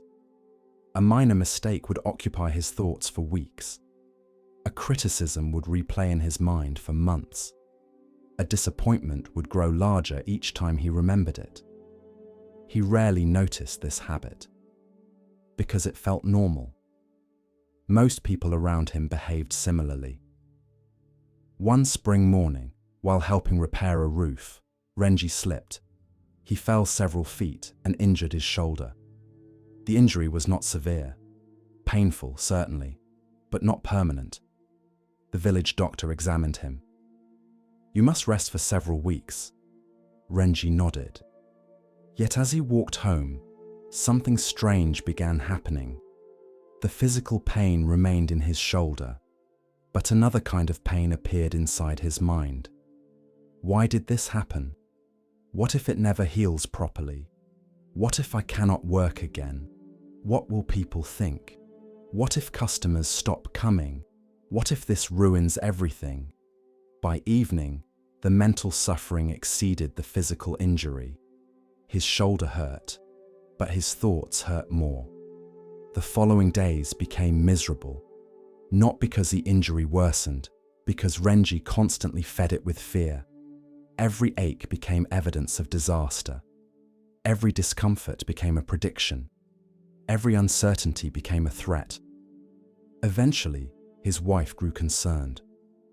"You seem more troubled than injured." Renji frowned. "My shoulder hurts." "I know." She looked at him gently. "But something else hurts too." He did not answer, because he knew she was right.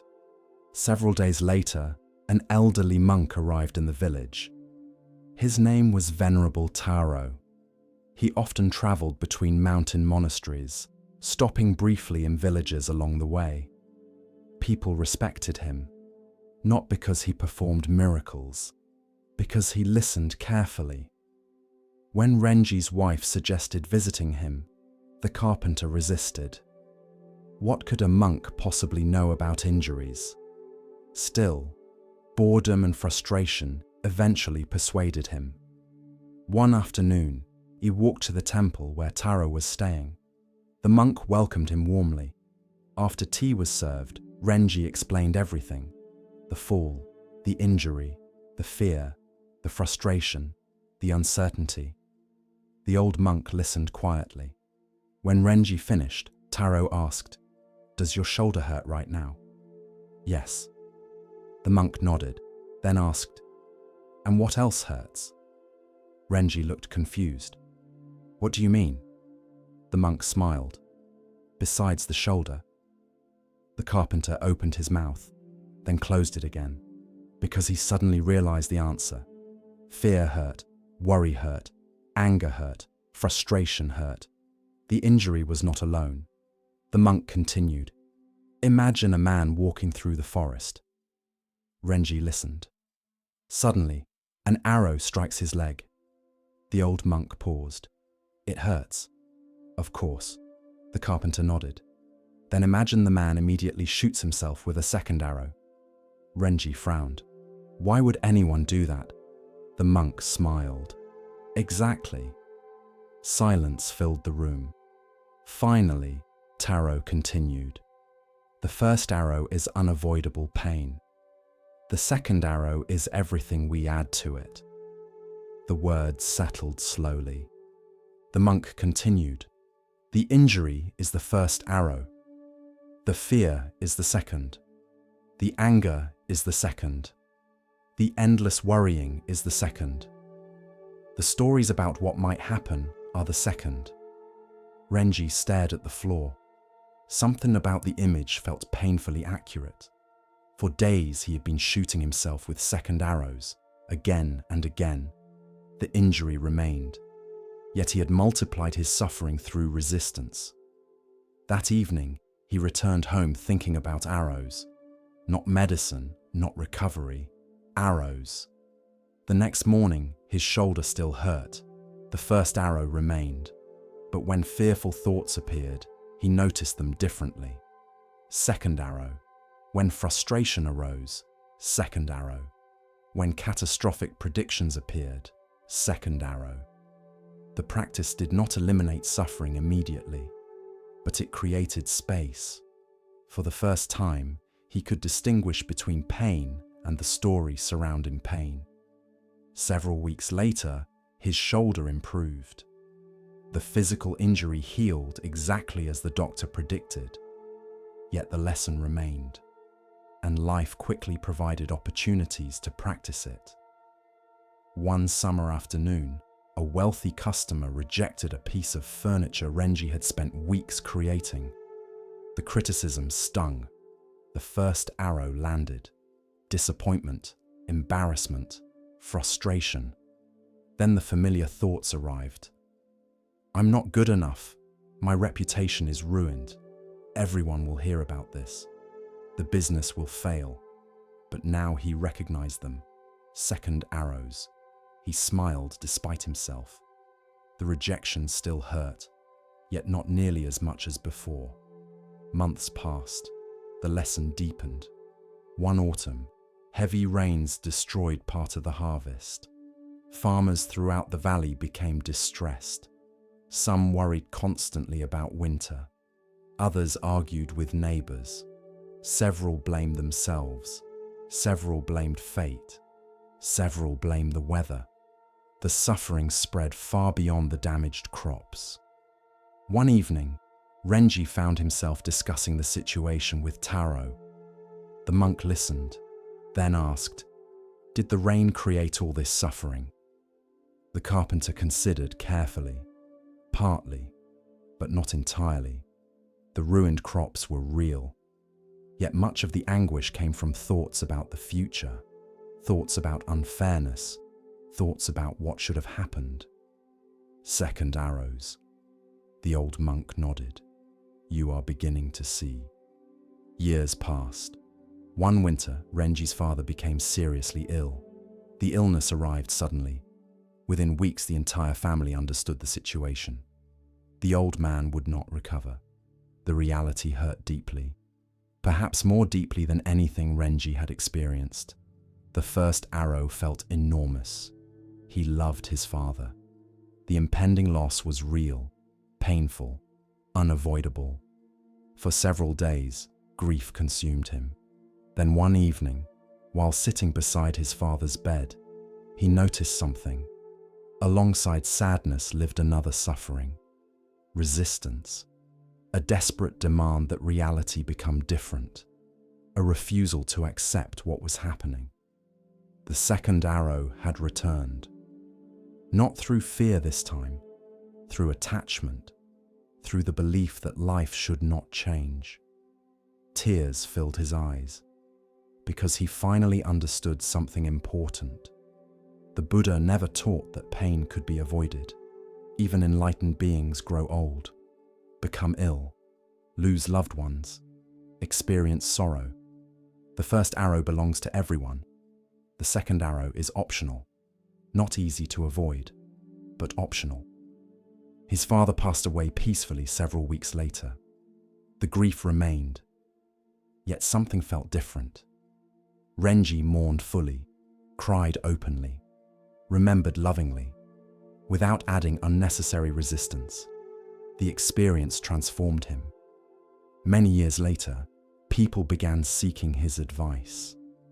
Not because he became a monk, not because he became famous, because he had become wise. One day, a young woman visited him after the end of a relationship. Her heartbreak was obvious. She cried throughout most of the conversation. Renji listened patiently, then asked, What hurts most? The woman immediately described abandonment, loneliness, loss, the first arrow. Then gradually she revealed something else. Fear she would never be loved again. Shame about what others might think. Anger toward herself. Anger toward her former partner. The second arrows. When she finally paused, Renji gently explained the teaching, not as philosophy, as experience. The woman listened carefully, then asked, "So I should stop feeling sad?" Renji shook his head. "No.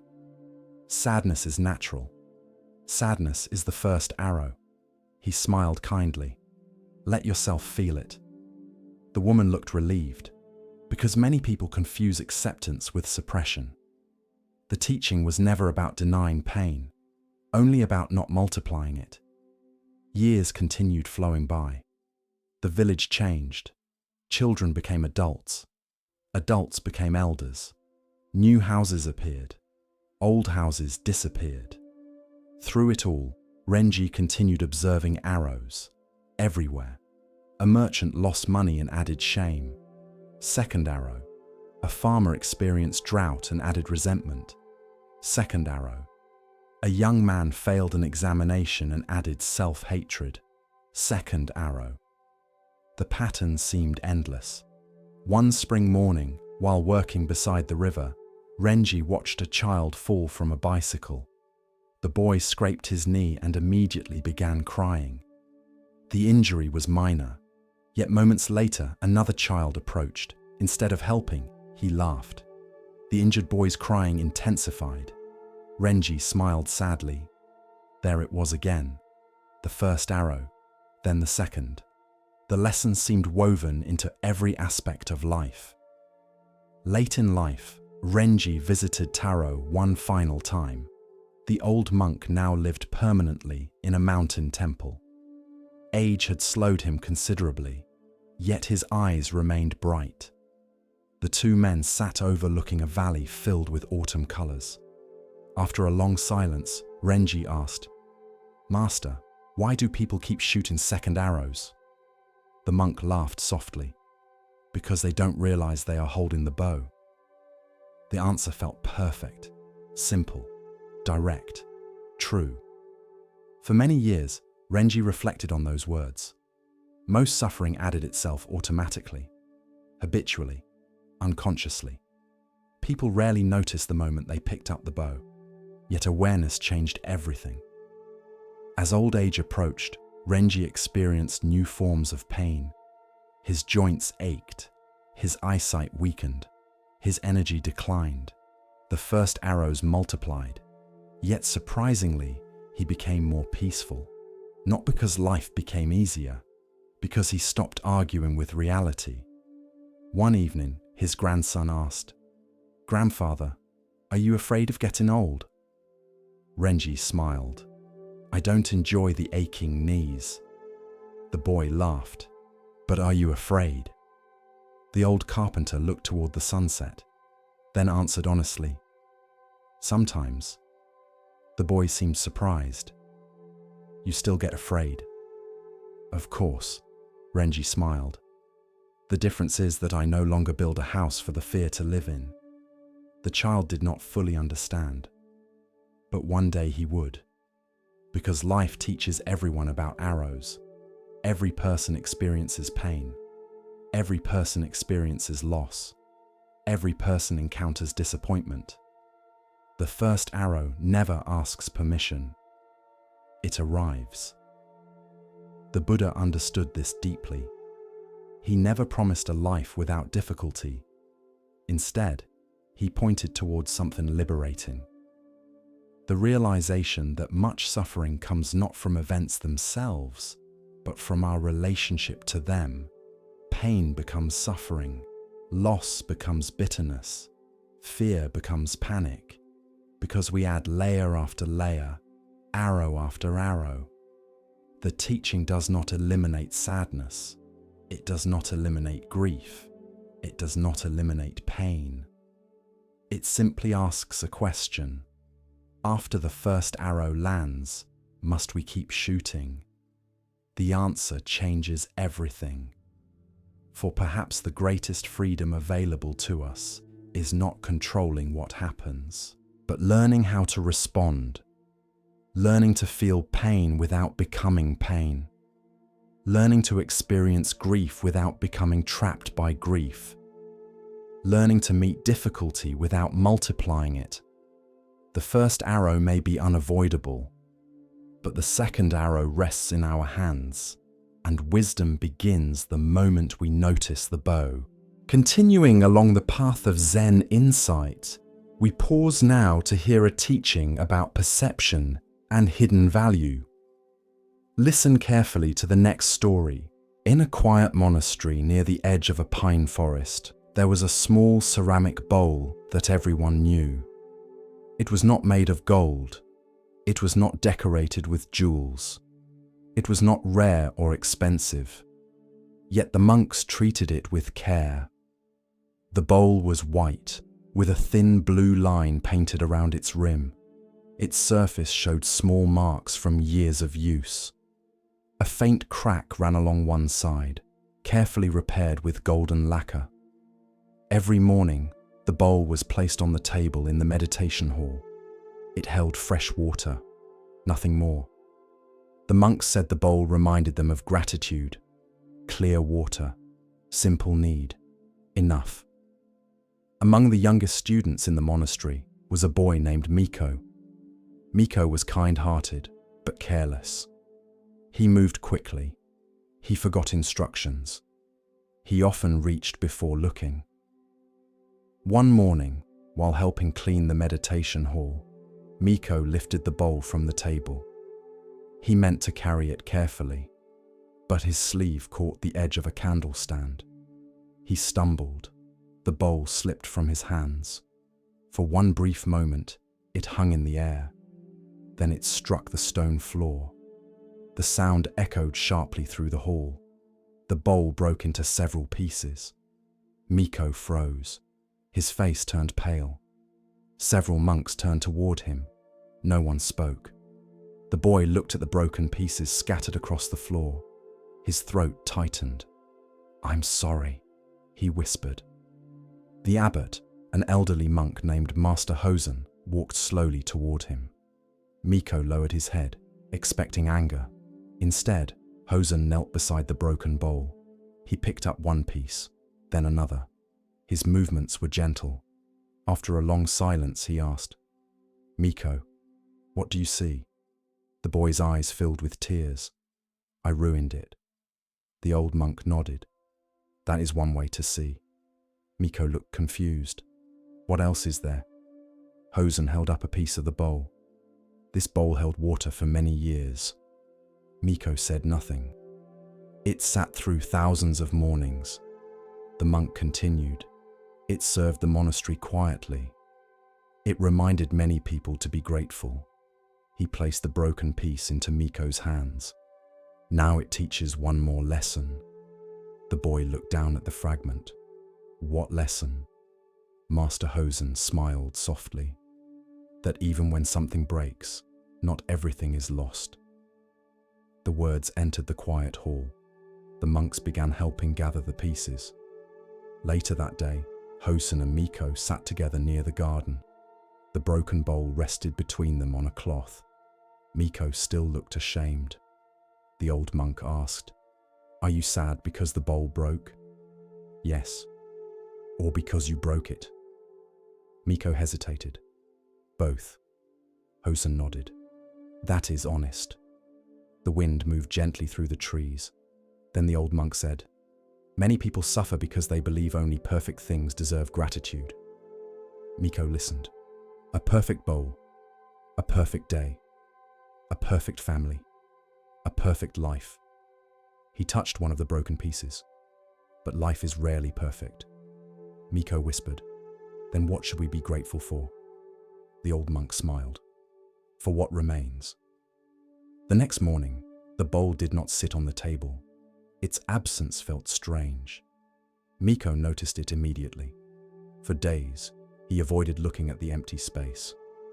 Then Master Hosen gave him a task. "Come with me." They carried the broken pieces to a small workshop behind the monastery. There, the old monk prepared lacquer mixed with gold powder. Carefully, slowly, he began joining the fragments. Miko watched. It took many days. Each piece had to be placed gently. Each seam had to be sealed. Each crack had to be honored rather than hidden. At first, Miko thought the bowl would look ugly. But as the repair continued, something unexpected happened. The golden lines formed a pattern. The bowl no longer looked the same. It looked changed, marked, but beautiful. When the repair was finished, Master Hosen placed the bowl back in the meditation hall. The monks gathered around it. Miko stared. The bowl was broken and whole, both at once. Master Hosen filled it with water. The bowl held. Miko smiled for the first time in days. Years passed. Miko grew older. He became more careful, though never perfect. No one is. Whenever he made mistakes, he remembered the bowl. Whenever someone else made mistakes, he remembered the bowl. He learned that anger often sees only the breaking. Wisdom looks for what can still be held. One winter, a traveler came to the monastery. He had lost his home in a fire. He carried nothing but a small bag of clothing. His face was hollow with grief. "I have nothing left," he told the monks. Miko, now a young man, listened quietly. Then he brought the traveler to the meditation hall. He pointed to the bowl. The traveler looked at it. "It is beautiful." Miko nodded. It was broken. The traveler leaned closer and saw the golden seams. Miko said, "It could not become what it is now without first becoming broken." The traveler's eyes filled with tears. For the first time since the fire, he breathed deeply. Not because his loss disappeared. It did not. But because he understood that brokenness was not always the end of a story. Many seasons passed. The bowl remained in the meditation hall. Visitors often admired it. Some loved its simplicity. Others loved the golden cracks. But those who knew its story saw something deeper. They saw a child's mistake, an old monk's patience, a lesson in gratitude, a reminder that life can still hold meaning after damage. And perhaps that is the lesson. Everyone will one day hold something broken, a plan, a relationship, a dream, a season of life, a part of themselves. At first, we may see only what has been lost, the missing pieces, the sharp edges, the crack running through what once seemed whole. But wisdom asks us to look again. What remains? What can still be repaired? What can still hold water? Gratitude does not mean pretending nothing broke. It means honoring what is still here, the breath still moving, the love still remembered, the lesson still available, the heart still capable of kindness. The bowl may never look the way it once did. But perhaps beauty is not found only in what has never been damaged. Perhaps beauty also lives in what has been broken, repaired, and returned gently to service. So when something breaks, mourn it. Hold it carefully. Gather the pieces. But do not forget to look for what remains. For sometimes the golden lines of healing become part of the beauty itself. The old maple tree stood alone on a hillside overlooking the valley. It had stood there longer than anyone could remember, longer than the oldest villagers, longer than the oldest stories, longer even than the stone path that wound up the hill toward the temple. Generation after generation had passed beneath its branches. Children climbed it, travelers rested beneath it, birds nested within it, seasons moved through it, yet the tree remained. In spring, fresh green leaves appeared. In summer, The canopy spread wide and generous. In autumn, the hillside blazed with gold and crimson. In winter, the branches stood bare against the sky. Then the cycle began again. Most people admired the tree. Few paid close attention to what it was teaching. Among the monks living at the nearby temple was a man named Haru. Haru had entered monastic life many years earlier. He was disciplined, thoughtful, respected. Yet he struggled with something he rarely discussed. He had difficulty letting go, not of possessions. Monastic life had already simplified those. He struggled to let go of memories, old mistakes, old regrets, old hurts. Conversations from years ago still visited him. Embarrassing moments, painful losses, missed opportunities. The mind carried them like stones hidden beneath a robe. Most people never noticed. Haru barely noticed anymore. The burden had become familiar. One autumn morning, the abbot asked him to repair a section of the hillside path. The work required several days. Each morning, Haru climbed the hill carrying tools. Each evening he returned. The old maple tree stood nearby throughout the process. On the first day, its leaves glowed brilliantly. Gold, orange, red. The colors seemed almost unreal. The monk admired them briefly, then returned to work. Several days later, a strong wind arrived. Leaves began falling, thousands of them. They drifted through the air like sparks from a fire. The hillside transformed. The tree slowly emptied itself. Haru watched while working. The sight stirred something he could not explain. That evening, he mentioned it to the abbot. "The tree seems different." The old monk smiled. "It is. It is losing everything." The abbot looked toward the window. "Is it?" Haru frowned. "What else would you call it?" The old monk laughed softly. "Perhaps making room." The answer lingered. The following morning, Haru returned to the path. More leaves had fallen. The ground beneath the tree was covered. Yet something appeared strange. The tree did not look distressed. It did not seem frightened. It did not cling to its leaves. It simply released them, one by one, branch by branch. The process appeared natural, effortless. The monk found himself strangely envious. For years, he had been carrying things much older than those leaves. Things no longer useful, things no longer alive. Yet he continued holding them. Why? The question followed him throughout the day. Several weeks later, a traveling merchant arrived at the temple. The man carried many possessions, several carts, numerous assistants, boxes filled with expensive goods. Yet despite his wealth, he seemed exhausted. During dinner, he complained constantly about business rivals, past betrayals, old arguments, lost opportunities. The list never ended. Afterward, Haru walked with the abbot. The old monk smiled. "He reminds me of someone." Haru laughed. "Who?" The abbot glanced sideways. "You." The younger monk stopped walking. The old man continued. "You carry different things, but you carry them just the same." The words landed heavily, because they felt true. That winter, snow covered the hillside. The maple tree stood bare. Its branches reached into the grey sky. Many visitors assumed it looked lifeless. The monks knew better. Life remained, invisible, waiting. One afternoon, while meditating near the tree, Haru noticed something. The branches did not mourn the missing leaves. They did not seem diminished. They simply existed, completely present. The realization felt important. For years, he had believed letting go meant losing something.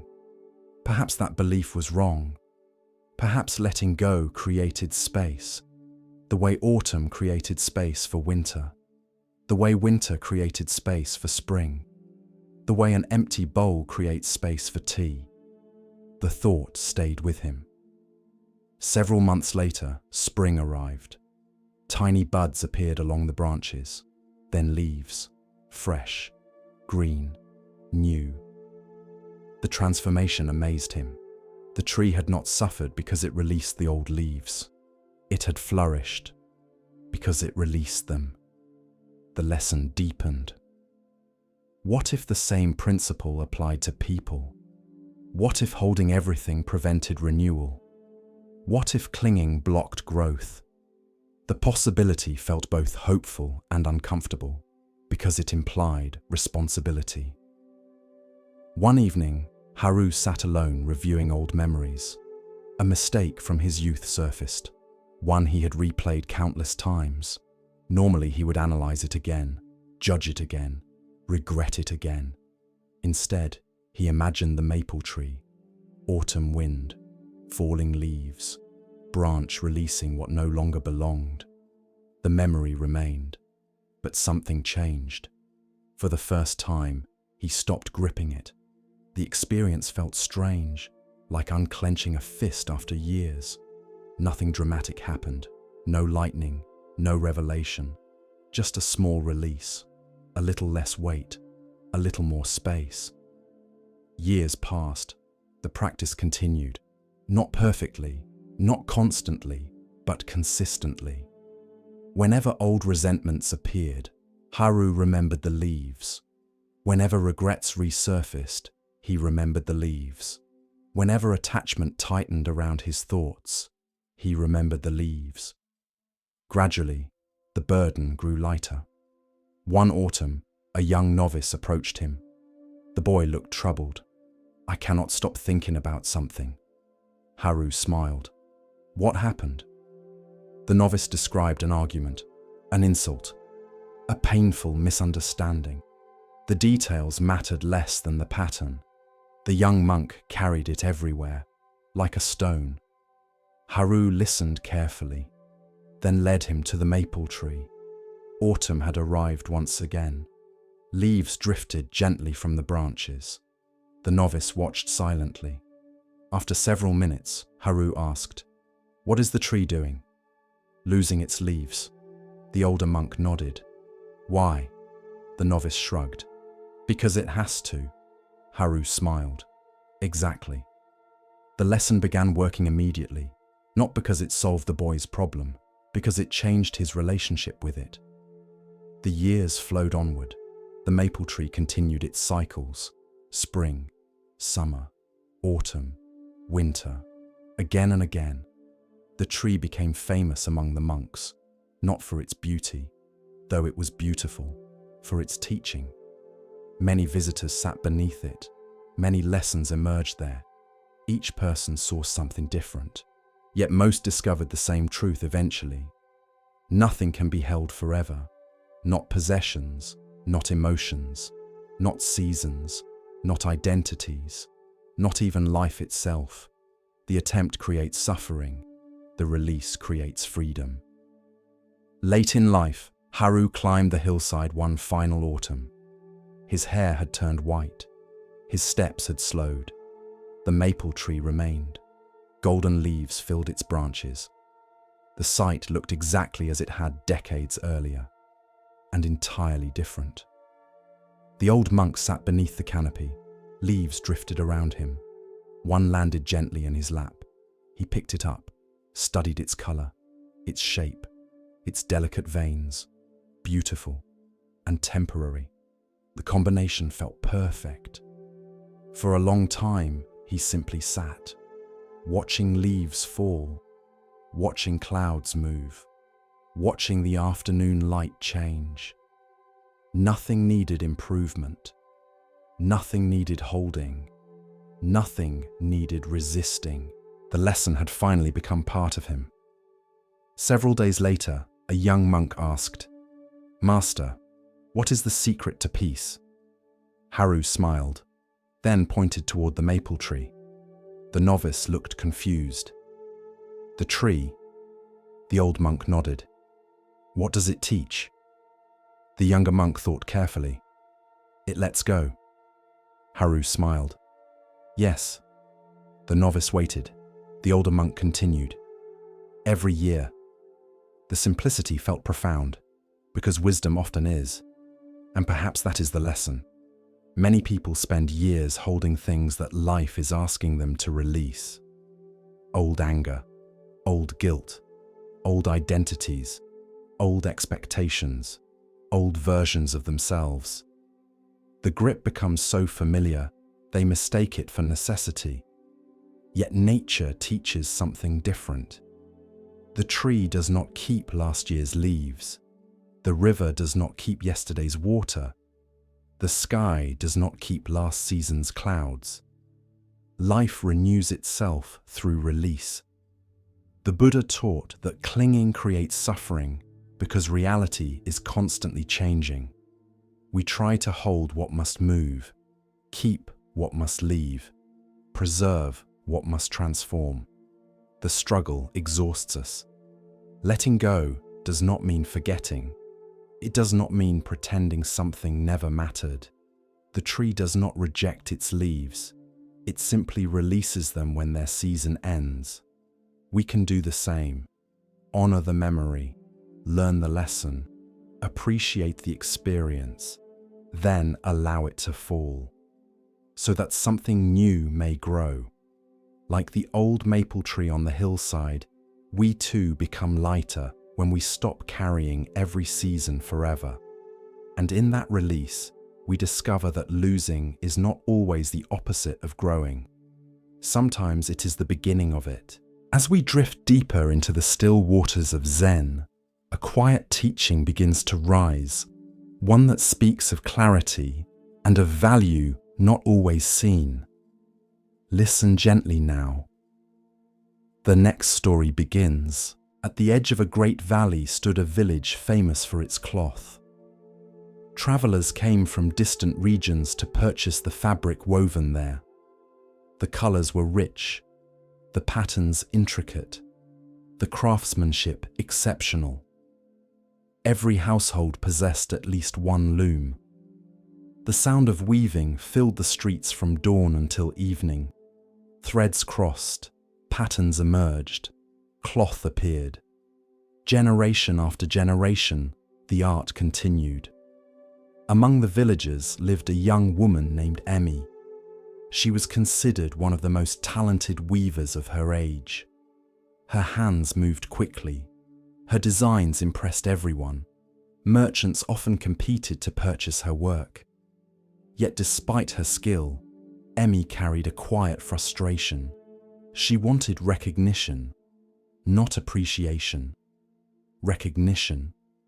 The difference mattered. Appreciation felt pleasant.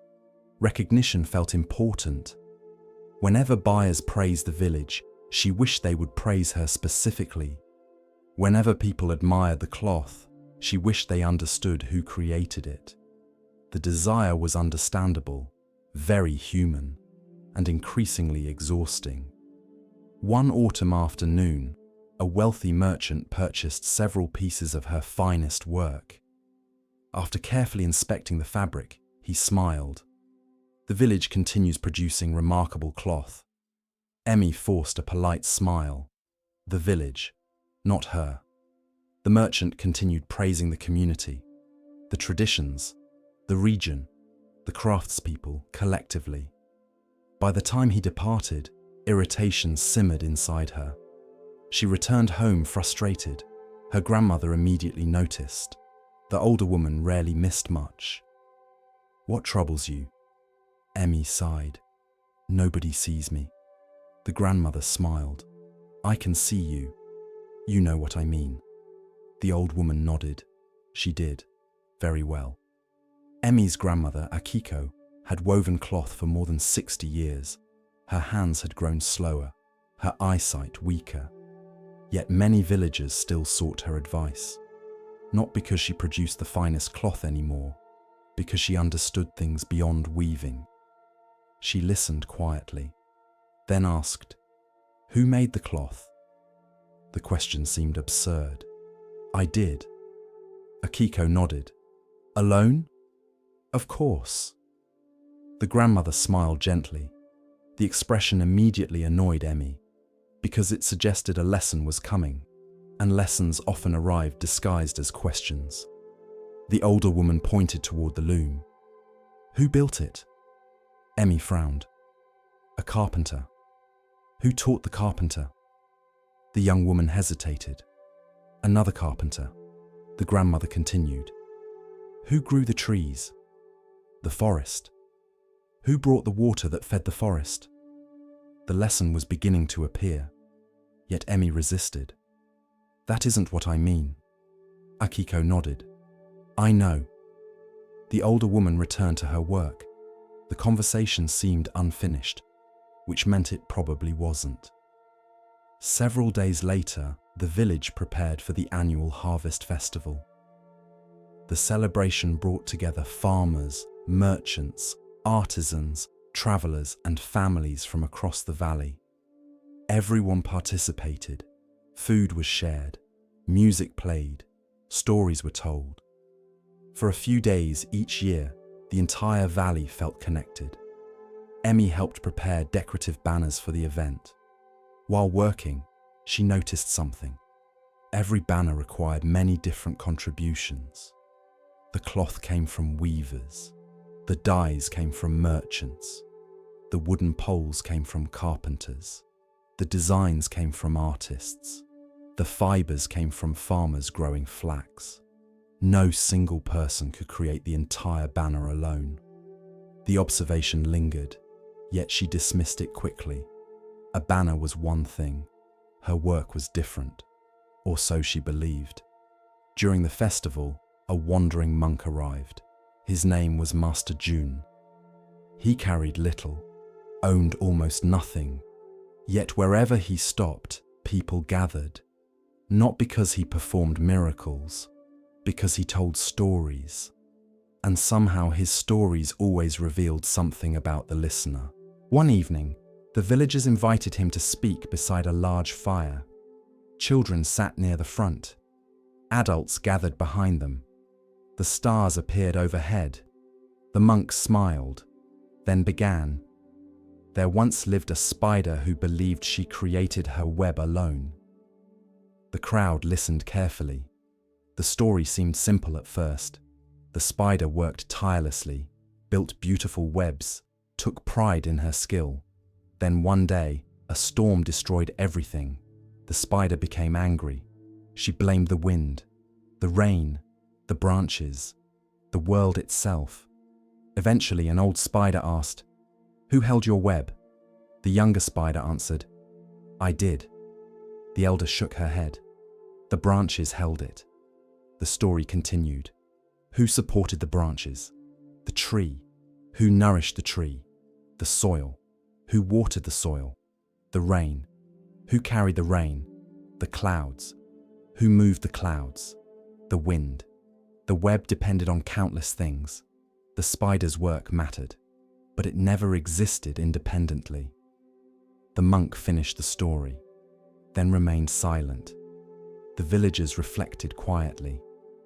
Emmy felt strangely uncomfortable, because the story sounded familiar. The next morning, she visited the monk. Master Jun sat beneath a tree drinking tea. The young weaver bowed respectfully, then asked, "Do you believe nobody accomplishes anything alone?" The monk smiled. An interesting question. "Do you?" Emmy crossed her arms. "I weave the cloth myself." The monk nodded. "Show me." Confused but curious, she led him to her workshop. The loom stood ready. Thread waited. Everything appeared ordinary. The monk examined the room carefully, then pointed toward the thread. "Where did that come from?" "The flax."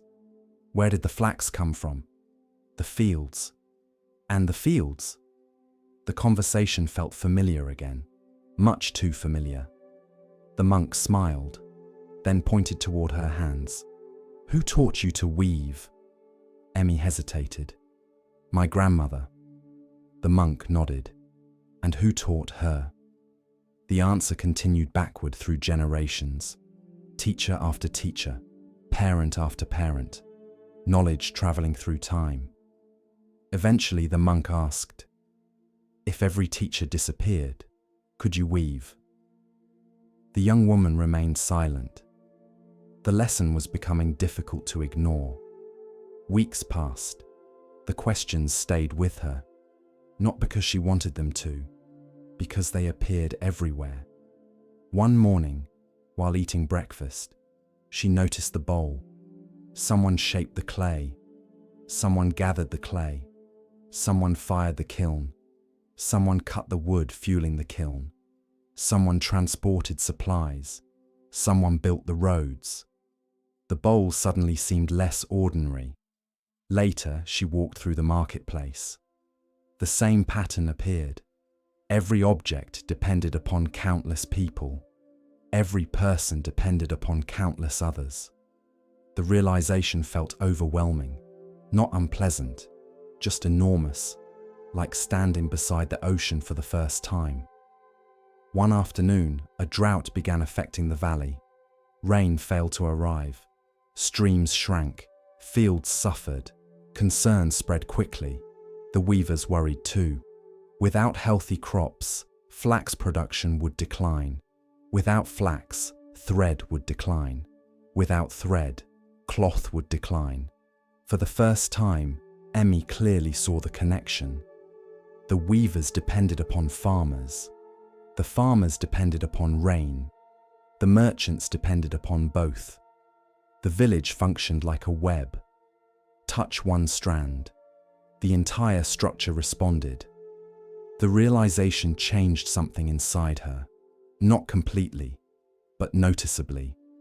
Several weeks later, she visited a farmer named Daiichi. In previous years, she barely knew him. Their lives seemed unrelated. Now she saw things differently. The farmer welcomed her warmly. They spent the afternoon talking about weather, harvests, work, challenges. By the time she returned home, she understood something important. The cloth she wove began long before it reached her loom. Much earlier, in fields, in rain, in sunlight, in labor she never witnessed. The realization humbled her, and strangely, it also brought relief. The need for recognition began loosening slightly, because the work was larger than any single person. Months later, disaster struck. A fire broke out near the western edge of the village. Strong winds spread flames rapidly. Several buildings became threatened, including the weaving district. Panic erupted. People rushed in every direction. Buckets of water appeared. Shouts filled the air. Fear spread quickly. Emmy immediately ran toward her workshop, her loom, her supplies, her work. Everything seemed at risk. Then something unexpected happened. The entire village arrived. Farmers, carpenters, merchants, children, elders, everyone. They formed lines carrying water, moved supplies, protected homes, helped one another. The fire eventually stopped, not because one person saved the village, because everyone did, together. That night, exhausted villagers gathered in the square. The damage could have been far worse, much worse. Emmy looked around, faces illuminated by firelight, people helping people, threads crossing, lives connected, a web becoming visible. For the first time, she truly understood what the monk meant. The next morning, she visited her grandmother. Without saying anything, she sat beside her. Akiko smiled knowingly. "You see it now." It wasn't a question. Emmy nodded, slowly. The old woman reached for a spool of thread, then held up a single strand. Easy to break. She snapped it instantly. Then she held up woven cloth. Thousands of threads crossing together, interconnected, supporting one another, strong. The lesson needed no explanation. That evening, after speaking with her grandmother, Emmy remained awake long after the village had gone to sleep. Moonlight spilled through the workshop window. The loom stood quietly in the corner. Spools of thread rested neatly upon shelves. Everything appeared unchanged. Yet something inside her had shifted. For years, she viewed herself as the center of her work, the creator, the maker, the source. Now she could no longer see things the same way. The cloth before her seemed transformed, not physically, but in meaning. Every thread carried a story. Every strand represented countless unseen contributions. The rain, the soil, the farmer, the merchant, the teacher, the carpenter who built the loom, the generations who preserved the craft. None of them appeared in the finished cloth, yet all of them existed within it, invisible, essential, connected. The realization felt humbling and strangely beautiful. The next morning, Emmy returned to her work, but this time she paid attention differently. When she touched the thread, she remembered the fields. When she used the loom, she remembered the carpenter. When she followed a pattern, she remembered her grandmother. Ordinary actions suddenly felt richer, more alive, as though hidden layers had become visible. The cloth no longer felt like something she created alone. It felt like something passing through many hands, many lives, many causes and conditions. For the first time, weaving felt less like ownership and more like participation. Several days later, Master Jun prepared to leave the village. Before departing, he visited the marketplace one final time. Many villagers came to say goodbye, including Emmy. The young woman bowed respectfully, then said, "I think I understand your story now." The monk smiled. "Dangerous words," she laughed. "Perhaps." The old teacher waited. Emmy thought carefully, then explained, "We are all part of the same web." The monk nodded. "A good beginning." The answer surprised her. A beginning? The monk looked toward the horizon. "The web is larger than you think." Before she could ask what he meant, he bowed gently and continued down the road, leaving her with another question. Months passed. Summer arrived. The village recovered fully from the fire. Business improved. Harvests returned. Life seemed normal again.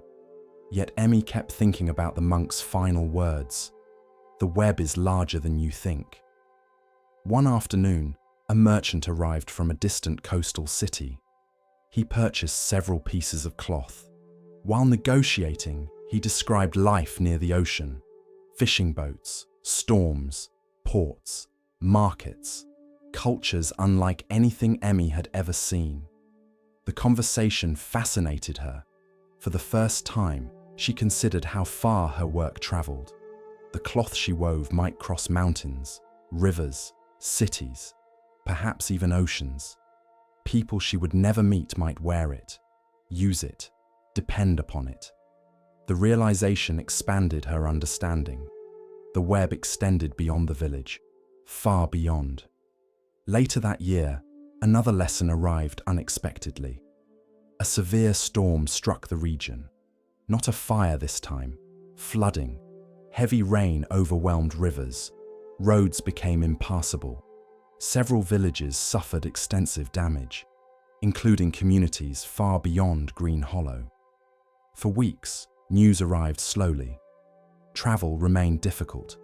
Communication limited. Many villagers felt helpless. The affected communities seemed distant, almost abstract. Then a caravan finally arrived carrying refugees, families displaced by the floods, people who lost homes, possessions, livelihoods. The suffering suddenly became personal, visible, human. The villagers responded immediately. Food was shared, shelter offered, clothing donated.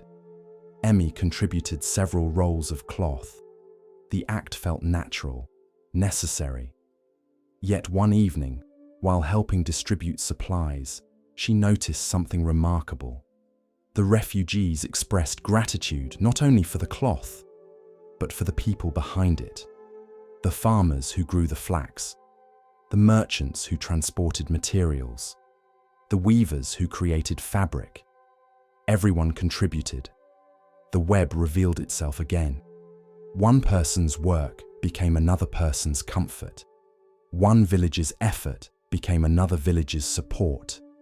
Invisible threads connecting lives that never previously met. The experience changed her deeply. Until then, interconnectedness remained largely an idea, a philosophy, a perspective.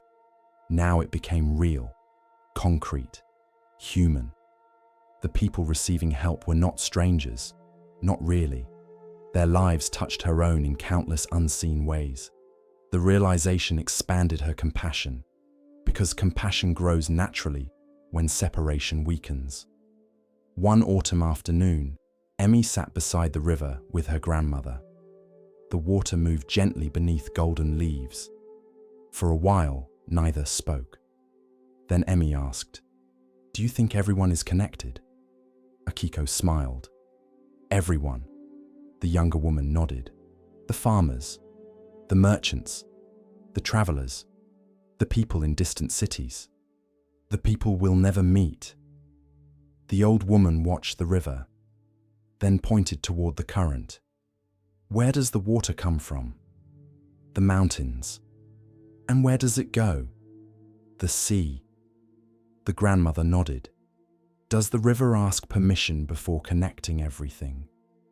Emmy laughed softly. The lesson felt familiar. Nature understood interconnectedness better than people often did. The river nourished villages it never saw. The clouds carried water from distant oceans. The trees shared nutrients through hidden roots. Life itself seemed woven together. The separation humans perceived often existed more in thought than reality. As the years passed, Emmy became one of the village's most respected weavers. Not because her skill improved dramatically, though it did, because her attitude transformed. The need for recognition slowly faded. Not completely. Human desires rarely disappear overnight, but it loosened, softened. Whenever people praised her work, she felt grateful. Yet she no longer imagined herself standing alone behind it. She saw the web, the countless contributions hidden inside every achievement. The perspective brought humility and freedom, because carrying success alone is surprisingly heavy. Sharing it feels lighter. One winter, a young apprentice began studying under her. The girl was talented, ambitious, and impatient, very impatient. One afternoon, after completing a beautiful piece of cloth, the apprentice asked, "Do you think people will remember my name?" The question instantly reminded Emmy of her younger self. She smiled. "Maybe." The apprentice looked pleased. Then Emmy continued, "Will you remember theirs?" The girl frowned. "Theirs? The farmers, the teachers, the people who helped you learn." The apprentice grew quiet. The lesson had begun, just as it once began for Emmy. Years continued flowing. The village prospered. Children grew into adults. Adults grew old. New generations arrived. The web expanded. One spring, a traveler brought news from a distant kingdom. A noble family had commissioned garments made from cloth originating in Green Hollow. The villagers celebrated. The achievement felt extraordinary. Yet Emmy noticed something different. The cloth had traveled farther than any person who created it, crossing borders, connecting strangers, touching lives far beyond the village. The invisible threads stretched farther than anyone imagined, and still, the web continued growing. Late in life, Emmy developed a habit. Whenever she completed a piece of cloth, she paused before cutting the final thread. For a moment, she reflected, not on herself, on everyone involved: the farmers, the rain, the soil, the teachers, the workers, the countless visible and invisible causes that made the cloth possible. The practice filled her with gratitude, because gratitude naturally follows awareness of connection. When we believe we stand alone, entitlement often appears. When we see clearly, appreciation follows. One evening, many years later, villagers gathered around a fire much as they had when Master Jun first arrived. Children sat near the front. Adults gathered behind. Stories filled the night. Eventually, someone asked Emmy, "What is the most important thing you learned from weaving?" The old woman smiled. The answer arrived immediately. "Weaving taught me that nothing stands alone." The crowd listened quietly. She picked up a piece of cloth, then held it toward the firelight. Remove enough threads and the fabric falls apart. She looked around at the gathered faces. The same is true of life. The lesson settled gently over the crowd, simple, yet profound. That night, after everyone departed, Emmy remained beside the dying fire. The stars stretched across the sky. The valley rested peacefully below. She thought about her life, the cloth she had woven, the people she had known, the lessons she had learned. Then she thought about the invisible threads, the friendships, the kindnesses, the shared meals, the teachings, the moments of support, the countless ways lives touched one another, most of them impossible to measure, many impossible to see, yet undeniably real. The web extended through everything, always had, always would. The realization filled her with quiet wonder, and perhaps that is the lesson. Many people move through life believing they are separate, independent, self-made, alone. The Buddha taught something very different. He taught dependent origination, the understanding that all things arise through causes and conditions. Nothing exists entirely by itself. Not a tree, not a river, not a person. Every life depends upon countless other lives. Every action influences countless other actions. Every kindness ripples outward. Every cruelty ripples outward. The weaver of invisible threads reminds us that existence resembles a great woven fabric. Each thread matters. Each connection matters. Pull one thread and the entire pattern responds. Strengthen one thread and the entire fabric benefits. When we understand this deeply, compassion becomes natural, because helping others is not separate from helping ourselves. Kindness becomes natural, because we recognize our shared participation in the same web. Humility becomes natural, because we see how much we owe to others. The cloth of life is woven from countless invisible threads. Most remain unseen, yet they hold everything together. And the moment we begin noticing them, the world changes. Not because the web suddenly appears, because we finally see what was there all along. With each breath, we continue our journey through the wisdom of Zen, where the smallest stone may hold the greatest truth. Here starts the next story. There was once a small village nestled between rolling green hills and a winding river that shimmered like silver beneath the morning sun. The people of the village lived simple lives. They grew rice in flooded fields. They gathered vegetables from small gardens. They rose with the birds and slept soon after sunset. Above the village, perched on a quiet hillside, stood a modest monastery.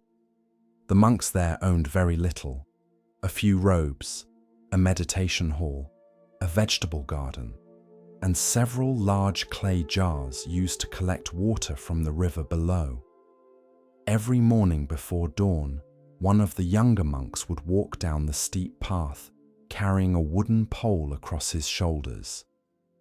Hanging from either end of the pole was a water jar. The jars were filled at the river and carried back up the hill to the monastery. It was simple work, necessary work, work that had been done for generations. One spring, a novice named Tenzin was given responsibility for fetching the water. Tenzin was young, energetic, and eager to prove himself. He wanted to become the most disciplined novice the monastery had ever known. He wanted to do everything perfectly. On his first morning, he inspected the 2 clay jars that would accompany him on the journey. One jar was smooth and flawless. Its surface gleamed in the dawn light. Not a single mark could be found upon it. The other jar was different. A thin crack ran along one side. The crack had been repaired many times, but it remained visible. Tenzin frowned. "Why are we still using this jar?" he asked. An elderly monk named Dorje smiled. "It still serves its purpose, but it leaks. A little. We should replace it." Dorje only laughed softly. "Perhaps." Tenzin shook his head. The old monk was kind, but sometimes his answers made no sense. The next morning, Tenzin carried the jars down to the river. He filled both completely. Then he began the long climb back up the hill. The journey was difficult. The path was narrow. The slope was steep. By the time he reached the monastery, sweat covered his face. When he set the jars down, he noticed something. The perfect jar remained full. The cracked jar had lost nearly half its water. Tenzin sighed. What a waste. The same thing happened the next day, and the day after that, and the day after that. Every morning the cracked jar lost water along the path. Every morning the perfect jar delivered its entire load. Tenzin grew increasingly annoyed. The flaw seemed obvious. Why keep something that failed at its task? One evening he approached the abbot. "Master," he said, "we should replace the cracked jar." The abbot looked up from his evening tea. "Why?" "It leaks." "Does it?" "Every day." The old monk nodded thoughtfully. "And does this trouble you?" "Of course it does." The abbot smiled. "Continue carrying it a little longer." Tenzin was disappointed. That was all the answer he received. So he continued his work. Days became weeks. Weeks became months. The seasons slowly changed. Spring blossoms gave way to summer warmth. The river flowed steadily.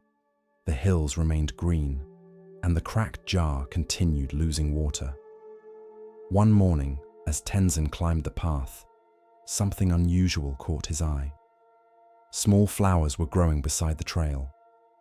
Tiny blue flowers, bright yellow flowers, clusters of white blossoms swaying gently in the breeze.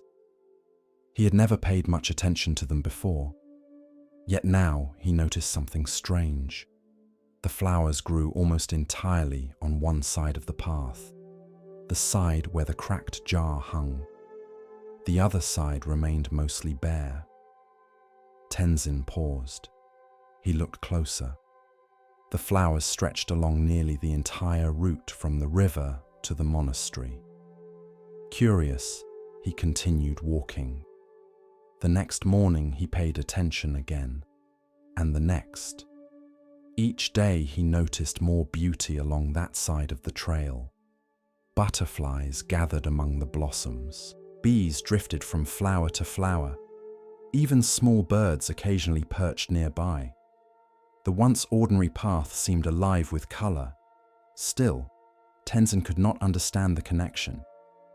One evening he mentioned the flowers to Dorje. The elderly monk smiled knowingly. "Beautiful, aren't they?" "Yes." They weren't always there. No? Dorje shook his head. There was a time when that side of the path was dry and empty.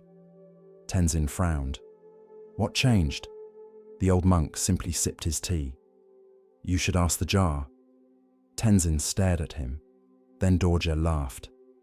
I am serious. That night, Tenzin found himself thinking about the cracked jar.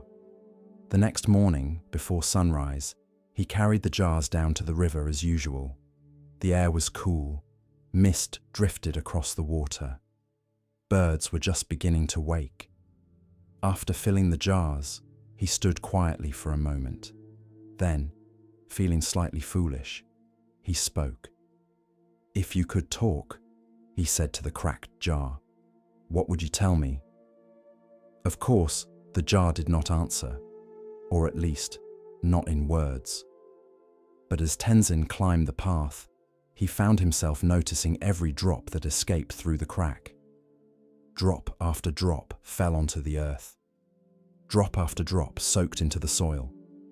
Drop after drop nourished roots hidden beneath the ground. By the time he reached the monastery, a realization had begun to form. Later that day, he sought out the abbot. Master, he said, I think I understand something. The old monk motioned for him to sit. The cracked jar loses water.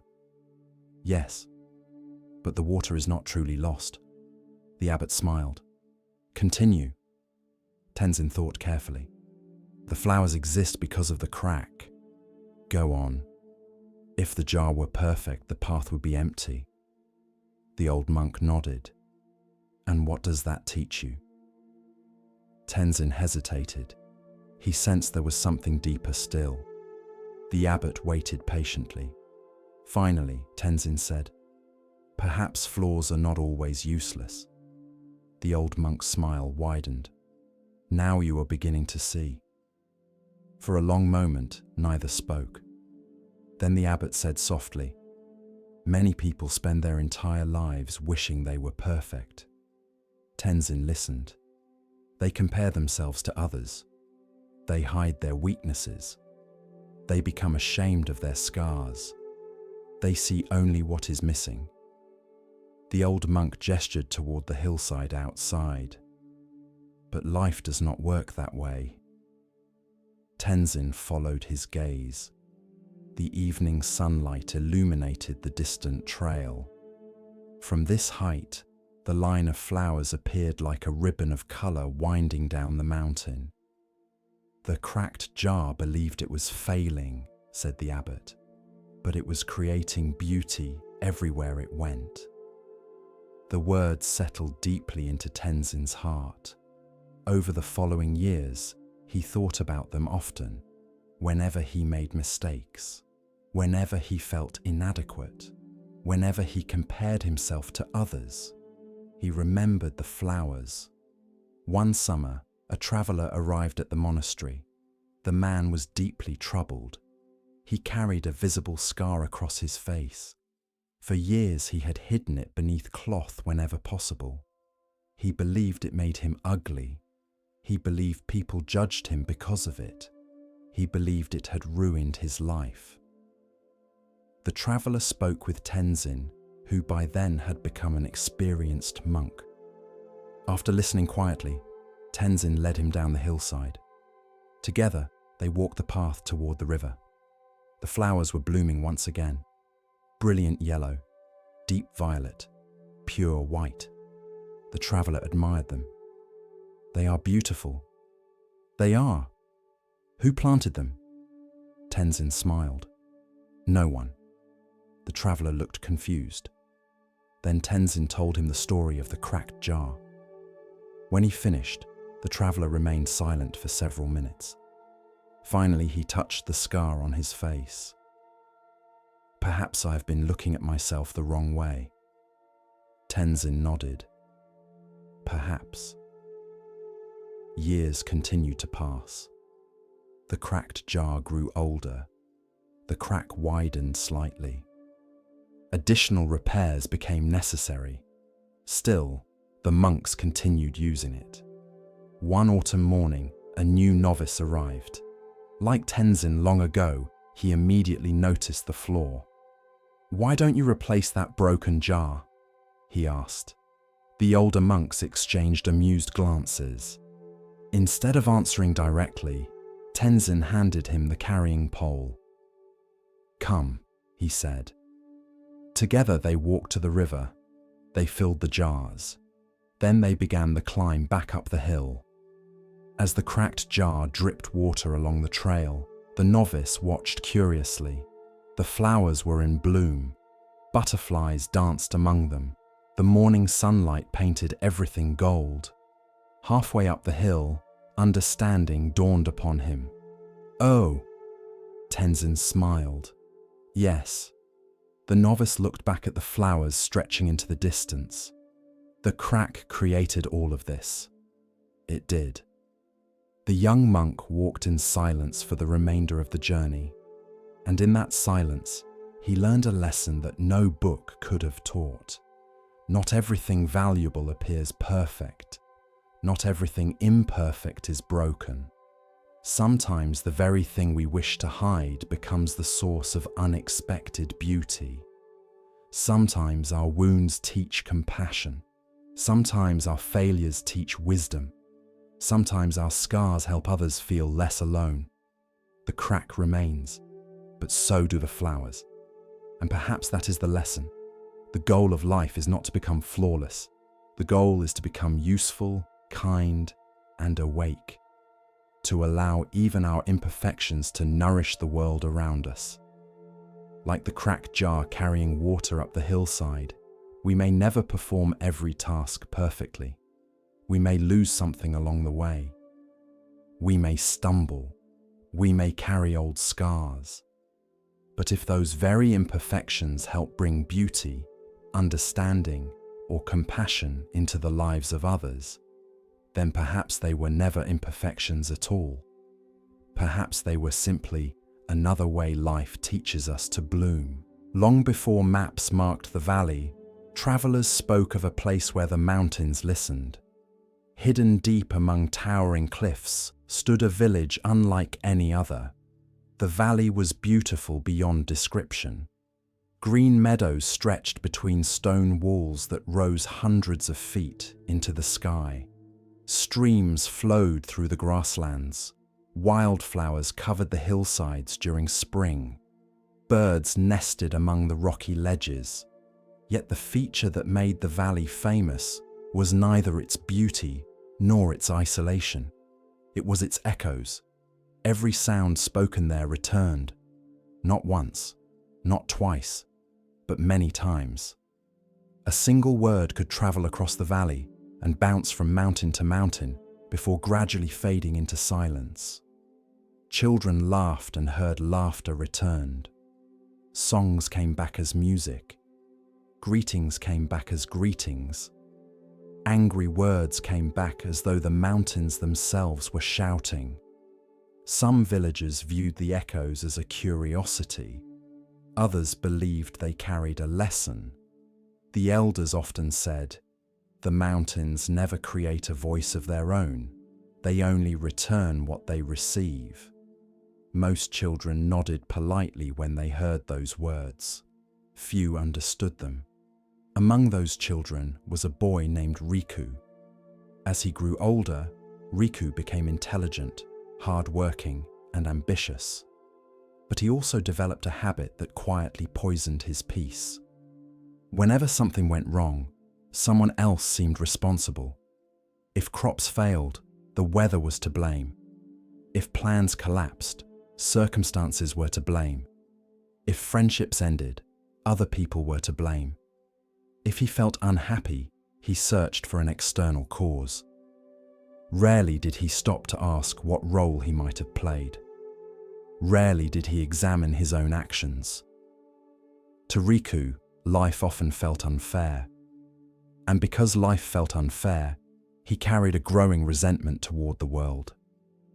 One summer, he partnered with a childhood friend to start a small trading business. At first, things went well. Then a series of poor decisions caused losses. When the partnership failed, Riku blamed his friend entirely. Months later, he still complained about him. Another year, he argued frequently with his younger brother. Every conversation seemed to become a disagreement. Each time, Riku left feeling misunderstood, yet he never considered whether his own sharp words contributed to the conflict. Gradually, frustration became his constant companion. The strange thing was that the more frustrated he became, the more frustrating life seemed. The pattern repeated itself endlessly. One autumn afternoon, after a bitter argument with a neighboring farmer over a damaged fence and several wandering goats, Riku stormed into the mountains. His heart burned with anger. The argument replayed itself again and again in his mind. With each replay, the other man's mistakes seemed larger. His own seemed smaller. By the time he reached a high overlook above the valley, his frustration had reached its peak. Unable to contain himself, he shouted, "Idiot!" The valley answered immediately, "Idiot! Idiot! Idiot! Idiot!" The sound echoed from every direction. Riku frowned. The response felt strangely personal. He shouted again, "You're the idiot!" The mountains returned it. "You're the idiot! You're the idiot! You're the idiot!" His anger intensified. For several minutes he continued yelling accusations and insults. Each one came back. Each one seemed to confirm his outrage. Finally, exhausted, he returned home. That evening he complained about the experience to anyone willing to listen. "The mountains are hostile." The villagers laughed. Most understood exactly what had happened. Among them sat an elderly woman named Akemi. She was one of the oldest residents in the valley. People often sought her advice, not because she claimed special wisdom, but because her wisdom quietly revealed itself through the way she lived. After the crowd dispersed, she approached him. "Would you walk with me tomorrow morning?" Riku shrugged. "I suppose." The next day, they climbed together. The valley looked completely different in the morning light. Mist drifted between the cliffs. Birdsong echoed softly through the air. When they reached the overlook, Akemi sat upon a flat stone. "What did you shout yesterday?" she asked. Riku looked embarrassed. "A few insults." The old woman smiled. "Today, try something different." He thought for a moment. Then he shouted, "Hello!" The valley answered, "Hello, hello, hello, hello." A smile appeared on his face. Again. This time, "Good morning." "Good morning, good morning, good morning." The mountains replied warmly. Then Akemi said, "One more." Riku looked out across the valley. For reasons he couldn't explain, he shouted, "I wish you happiness." The cliffs answered, "I wish you happiness. I wish you happiness. I wish you happiness." The echoes drifted beautifully through the air. When silence finally returned, Akemi asked, "What did you learn?" Riku stared across the mountains. Slowly he answered, "The valley returns what it receives." Akemi nodded. "Yes." Then she asked, "Do you think mountains are the only things that work this way?" The question lingered. For days, for weeks, perhaps even years. At first, Riku dismissed it. Life was more complicated than an echo. Yet once the question entered his mind, it refused to leave. He began observing people more carefully. He noticed that when he expected conflict, conflict often appeared. When he approached conversations defensively, others became defensive too. When he carried anger into a room, tension followed. The pattern was uncomfortable to witness, because it required him to consider something he had avoided for years, his own contribution. Several months later, still uncertain about the lesson, he returned to the overlook alone. This time his anger had a different source. A trading opportunity had collapsed unexpectedly. He felt cheated by fate. He looked across the valley and shouted, "Why does this keep happening to me?" The mountains answered, "To me, to me, to me." The final words echoed strangely. Riku sat down. For the first time, he noticed something. The valley never answered his question. It simply reflected it. Perhaps life was doing something similar. Perhaps many of the answers he sought could not be found by blaming circumstances. Perhaps they required looking inward. Years passed. The lesson deepened through experience. One winter, a widow named Emmy moved into the village. She lived alone. Her husband had passed away. Her children lived far away. Many villagers offered sympathy. Few offered practical help. Riku was among those who mostly ignored her. He had his own concerns, his own problems, his own responsibilities. Then one spring, after a severe storm damaged her small cottage, he unexpectedly found himself helping repair the roof. At first, he did so reluctantly, but as the days passed, something changed. He enjoyed the work. He enjoyed the conversations. He discovered that helping someone else somehow lightened his own burdens. Months later, during a difficult season when Riku became ill, Emmy brought meals to his home every day, without being asked, without expecting anything in return. One evening, as she left another basket of food, a realization struck him. Kindness had echoed back, not from the mountains, from life itself. The insight transformed something within him. Later that year, he shared this experience with Akemi. The old woman listened carefully. Then she said, "Many people misunderstand karma." Riku nodded. He had heard countless explanations. Most seemed confusing. Akemi smiled. "Karma is not punishment. It is not reward. It is not a cosmic judge keeping score." She picked up a small pebble and tossed it into a pond. Ripples spread outward. Karma is simply the unfolding of causes and conditions. The mountains do not punish your words. They return them. The world often works the same way. The ripples continued expanding, then slowly disappeared. Every action plants a seed. Some grow quickly. Some take years. But seeds eventually reveal their nature. Riku never forgot those words. The older he became, the more clearly he saw their truth. Years turned into decades. Riku eventually became one of the village elders. People frequently sought his advice. Young couples asked about relationships. Farmers asked about disputes. Parents asked about children. Whenever possible, he brought them to the overlook. The valley became his greatest teacher. One evening, near the end of his life, a group of children accompanied him to the cliffs. The sun was setting. Golden light filled the valley. The children ran excitedly between the rocks. Finally, one little girl asked, "Grandfather Riku, what should we shout?" He smiled. For a long moment, he looked across the mountains. Then he answered, "Shout the words you hope to hear one day." The children considered this carefully.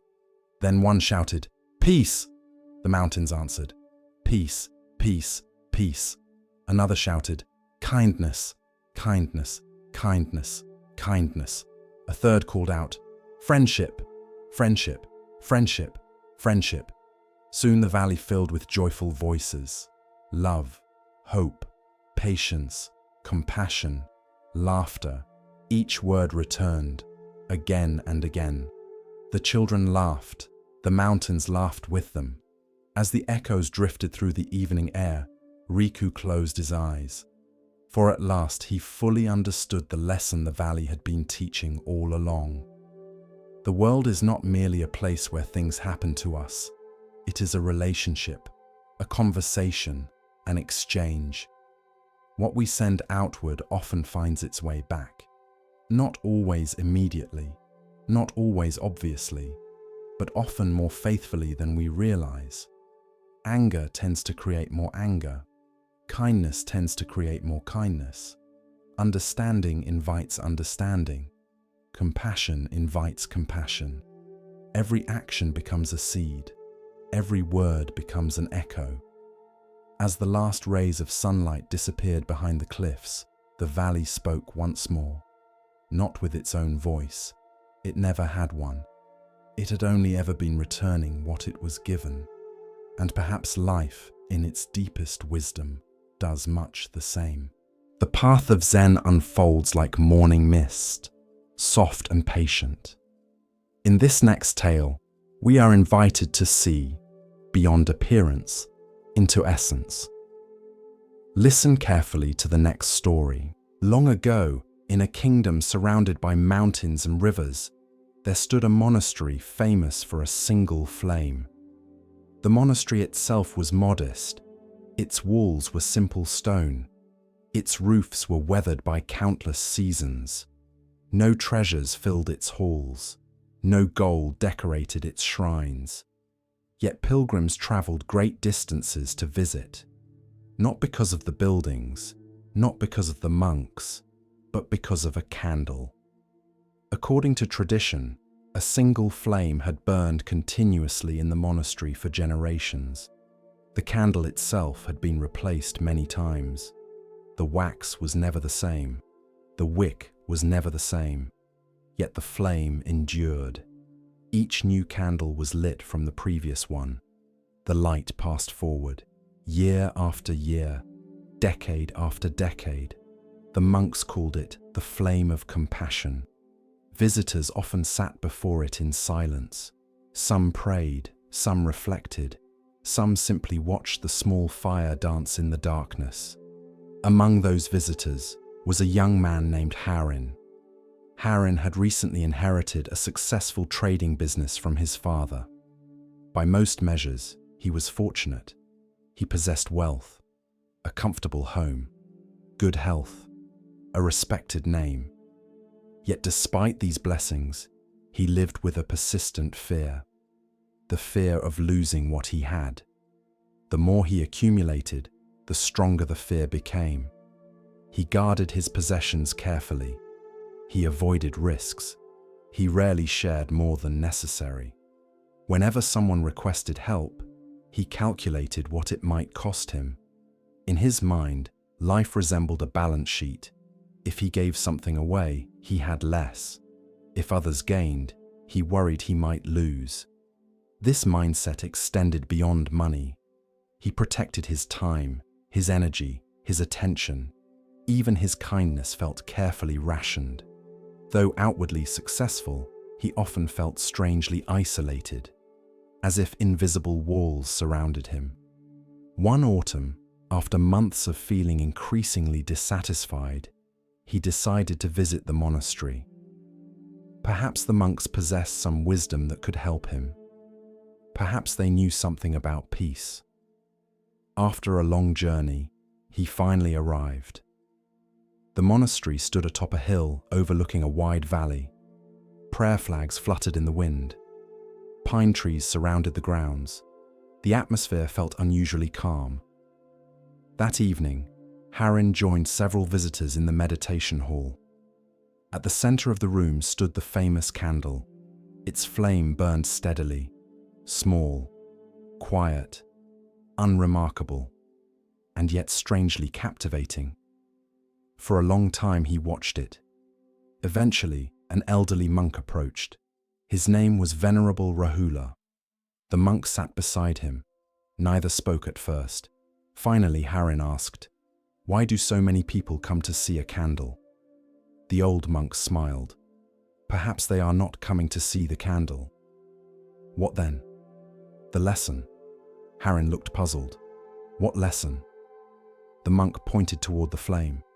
Then he asked, "If I use this candle to light another, what happens?" "The second candle gains a flame. And the first? It keeps its flame." The monk nodded. Then he asked, "If I light 10 candles?" "The same thing." 100? "The same." 1,000? Harren paused. "The same." The old monk smiled. "Exactly." The conversation ended there, or so it seemed. But the question remained with Harren. Over the following days, he stayed at the monastery. Each evening he returned to the candle. Each evening he watched visitors light small lamps from its flame. Children, farmers, travelers, merchants. Each approached with their own unlit candle. Each departed carrying light. Yet the original flame never appeared diminished. One morning, while helping in the monastery kitchen, Harren noticed a similar pattern. The cooks prepared food for everyone. The more they shared, the more joyful they seemed. This confused him. In his experience, giving usually felt like losing. Yet the monks appeared to experience something different. Later that day, he asked Rahula about it. The old monk listened carefully. Then he said, "There are some things that grow by being shared." Harren frowned. "Like what?" The monk smiled. "Kindness." The young merchant remained unconvinced. Kindness sounded pleasant, but practical life required resources. Resources were limited. The old monk seemed to understand his skepticism, so he offered no argument. Instead he said, "Watch carefully." Several days later, an opportunity arrived. A violent storm struck a nearby village.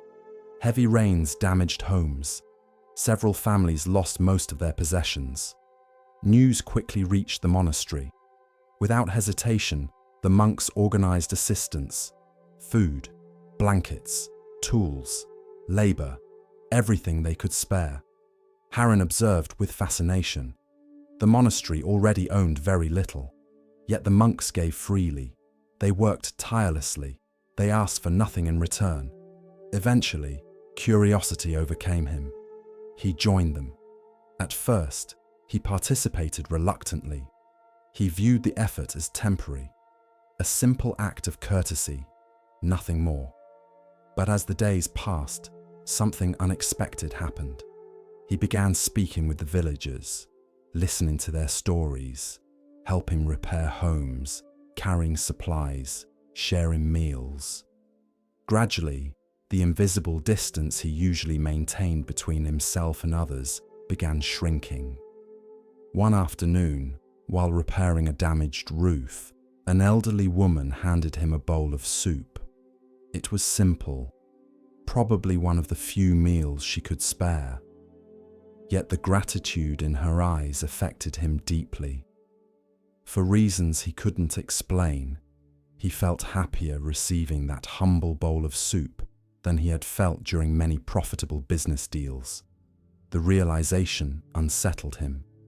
After returning to the monastery, he sought out Rahula. Something strange happened. The old monk smiled. "Tell me." Harren described his experience. The feeling of connection, the unexpected joy, the sense that helping others somehow benefited him as well. When he finished, Rahula nodded. Then he asked, "Did helping them make you poorer?" The merchant considered carefully. "No." "In what way?" Harren struggled to answer. Materially, he had given time and effort, yet somehow he felt richer. Not financially. Something else. Something difficult to name. The monk smiled. "The candle loses nothing by sharing its flame." The words landed differently this time, because now they matched experience. Not theory. Experience. Months later, Harren returned to his business, yet he was not the same man. Gradually, he began changing the way he operated. He treated workers more generously. He supported struggling families. He offered apprenticeships to young people who lacked opportunities. At first, some of his colleagues thought he was foolish, too generous, too trusting. Yet over time, something remarkable happened. The business prospered, not because generosity guaranteed success, but because trust created stronger relationships, loyalty deepened, community strengthened. People genuinely wanted to support someone who supported them. Years passed. The changes continued. One winter, a severe illness spread through the region. Many families struggled. Fear spread quickly. Some merchants increased prices to maximize profit. Others hoarded supplies. Harren chose a different path. He distributed food, provided medicine where possible, extended credit without interest. Many advised against it. The risks were significant. Yet he remembered the candle, and he remembered the storm, and he remembered the bowl of soup. When the crisis eventually ended, something extraordinary became clear. The generosity he had offered returned in countless unexpected forms. Not always financially, sometimes through friendships, sometimes through trust, sometimes through opportunities, sometimes simply through knowing he had acted according to his values. One evening, many years later, Harren returned to the monastery. His hair had begun turning grey. His face carried the lines of experience. The famous candle still burned in the meditation hall. The flame looked exactly as he remembered. Small, quiet, steady. He sat before it for a long time. Eventually, Rahula appeared. Older now, slower, yet still smiling. The two men sat together in comfortable silence. Finally, Harren said, "I understand the candle." The old monk nodded. "What do you understand?" Harren watched the flame dance softly. Then he answered, "When I was young, I believed life was about protecting my light." Rahula listened. "I thought giving would diminish me. I thought helping others would leave me with less." He smiled softly. "Now I see that some things only become meaningful when shared." The old monk's eyes brightened. "Such as?" Harren looked around the hall, then toward the candle. "Kindness, compassion, wisdom, encouragement, hope." The monk nodded. "Yes." The two sat quietly. The flame continued burning. One candle, lighting countless others, never diminished, always shared. As the evening deepened, several pilgrims entered the hall carrying unlit candles. One by one, they approached the flame. One by one, their candles ignited. The room gradually filled with light. Harren watched carefully. Each new flame seemed independent, yet all traced their origin to the same source. Suddenly, he understood something even deeper. The candle was not merely teaching generosity, it was teaching interconnectedness. No light exists entirely alone. Every act of kindness influences another. Every compassionate word spreads outward. Every moment of encouragement touches lives we may never see, like flames passing from candle to candle. The effects continue long after the original act is forgotten. Years later, after Harren had become an old man, children often asked him the secret to happiness. Many expected a complicated answer. Instead, he usually told them a story about a candle, a monastery, a storm, and a bowl of soup. Then he would ask them, "If you light another candle from your own, what do you lose?" The children always answered correctly, "Nothing." And Harren would smile, because perhaps that was the lesson. Many people move through life protecting their flame, afraid it will grow smaller, afraid it will disappear, afraid there won't be enough love, enough kindness, enough success, enough happiness. Yet the deepest treasures of the human heart do not operate like possessions. They operate like flames. The more they are shared, the more they spread. Compassion creates more compassion. Kindness creates more kindness.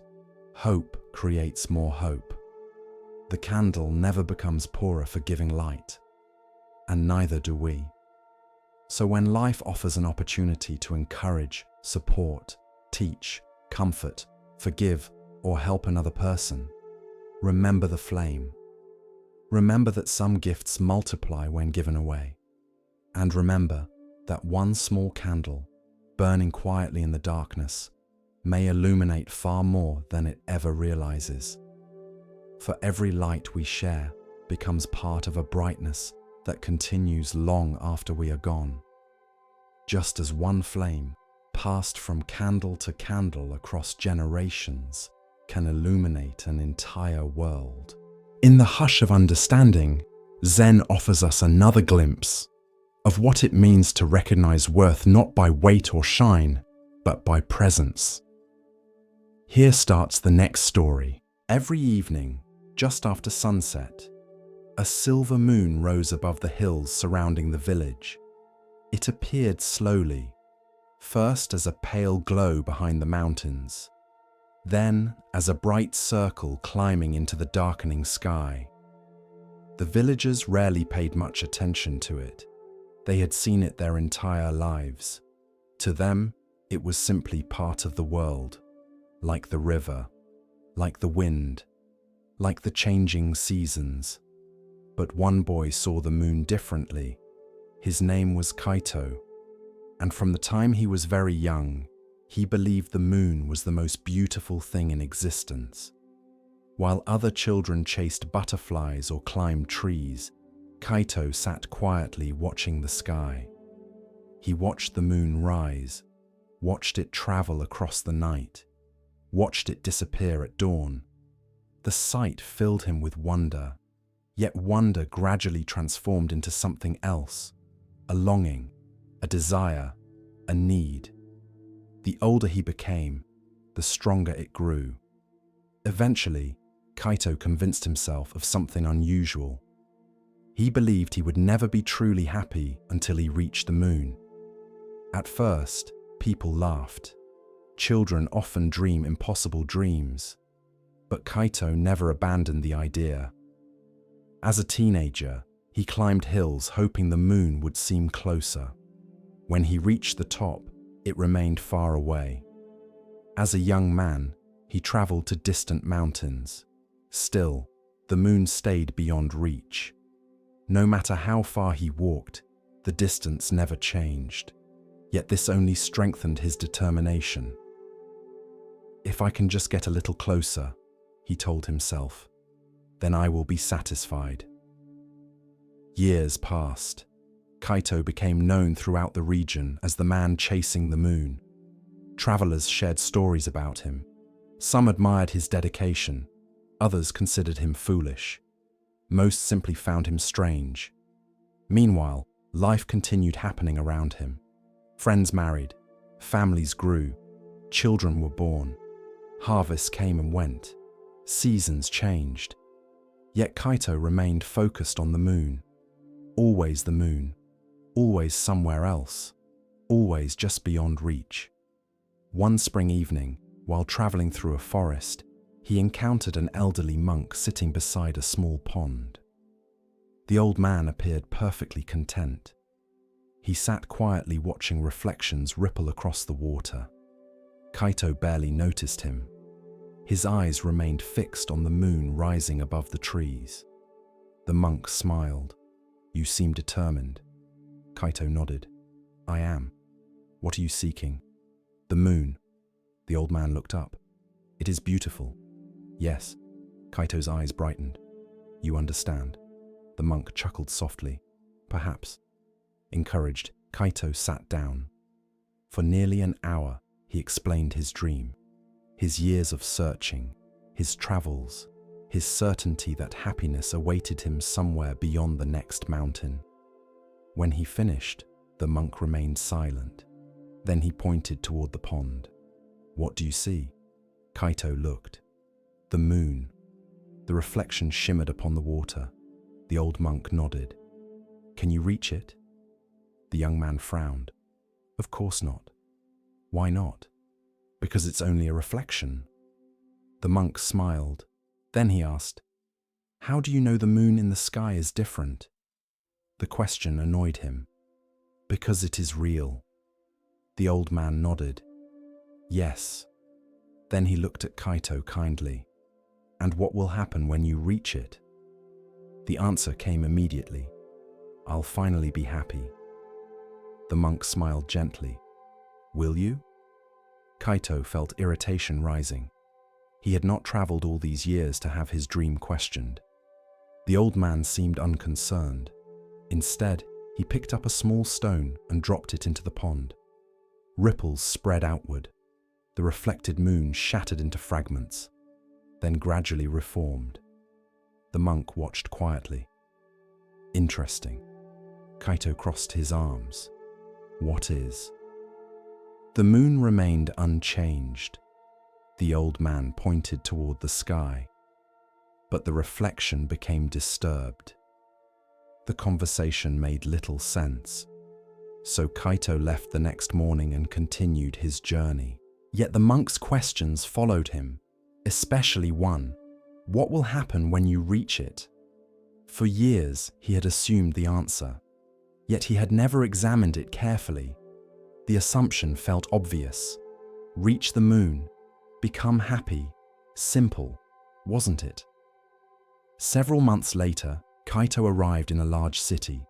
The city contained everything he once imagined would bring fulfillment: wealth, entertainment, famous teachers, beautiful buildings, endless opportunities. He decided to stay. Perhaps the moon had only been a symbol. Perhaps happiness lived here instead. At first, the city excited him. Everything felt new, interesting, promising. But eventually, the excitement faded, as excitement always does. The city remained impressive, yet the emptiness remained too. Soon, Kaito found himself dreaming of something else: a distant mountain, a hidden monastery, a different future. The pattern felt strangely familiar. Whenever he reached one destination, another appeared. Whenever he obtained one desire, a new desire emerged. The finish line kept moving, like the moon.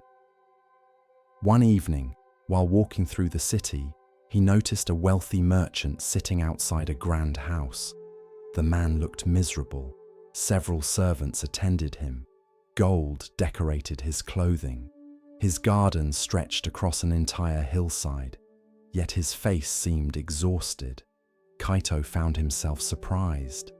How could someone possessing so much appear so unhappy? Later that week, he met a poor gardener working beside a temple. The gardener owned almost nothing, yet he laughed easily, smiled often, and seemed genuinely content. The contrast unsettled him.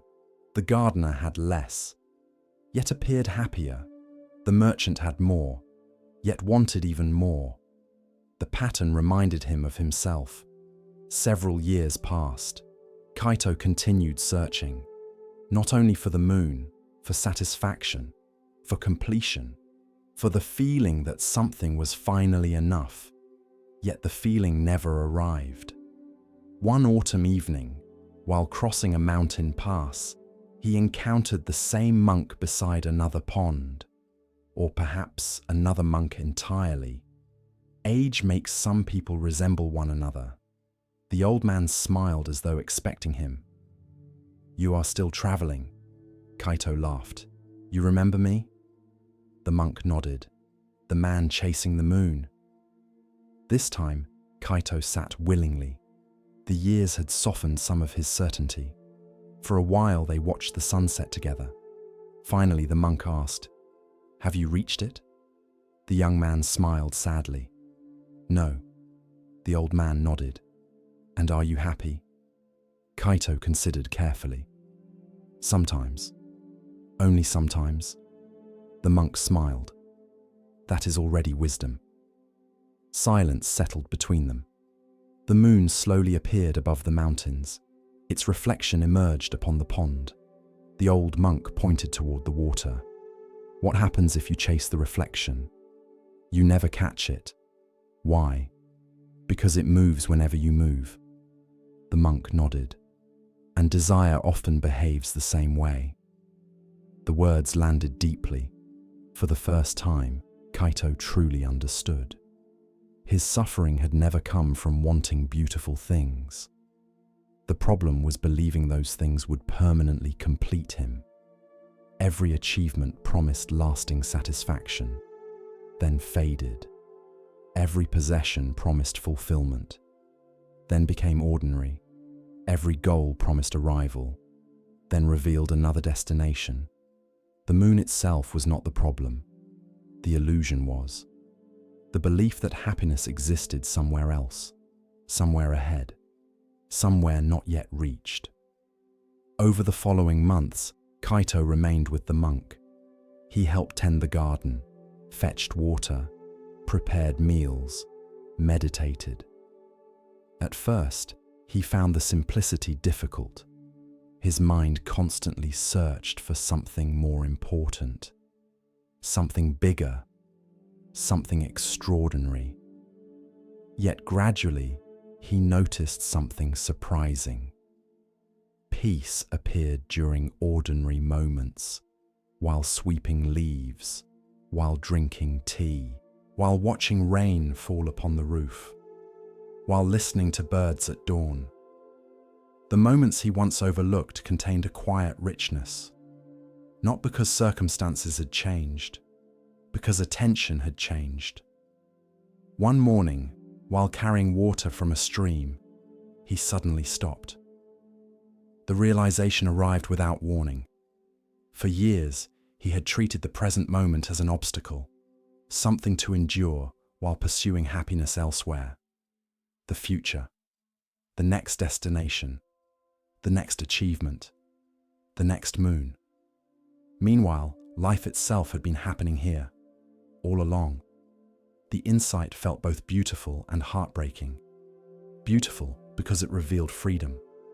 Heartbreaking because of how much time he had spent looking away. Years later, Kaito returned to his village. Many things had changed. Children had become adults. Adults had become elders. Some people were gone. New faces appeared. The moon still rose above the hills exactly as before. One evening, he sat watching it with several village children. One young boy pointed toward the sky. "I wish I could reach the moon." The others laughed. Kaito smiled. Then he asked, "What would happen if you did?" The child thought carefully. "I'd be happy." The answer sounded familiar, very familiar. Kaito looked toward the moon, then toward the fields glowing beneath its light. The wind moved gently through the grass. Crickets sang nearby. The night felt peaceful. Finally he answered, "The moon is beautiful." The child nodded eagerly. "Yes, but don't spend your whole life chasing it." The boy looked confused. "Why not?" Kaito smiled. "Because while you're looking up, you might miss everything around you." The child followed his gaze. The fields, the trees, the stars, the people sitting beside him. For a moment, everyone remained silent. The moon continued shining, exactly where it had always been. And perhaps that is the lesson. Desire itself is not the enemy. Without desire, we would never learn, never grow, never explore.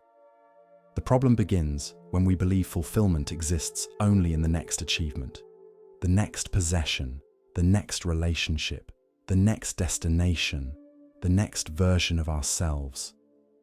Like a man chasing the moon, we spend our lives running towards something that always appears slightly farther away. Meanwhile, the present moment waits patiently. Not perfect, not permanent, but real. The Buddha taught that craving often creates suffering because it places happiness somewhere else, always somewhere else. Yet peace begins when we stop demanding that life become different before we allow ourselves to experience it. The moon remains beautiful. Goals remain valuable. Dreams remain worthwhile. But perhaps We can admire the moon without chasing it. Perhaps we can walk toward our goals without believing they will complete us. Perhaps we can appreciate what is here while still moving forward. For happiness is rarely waiting at the end of the journey.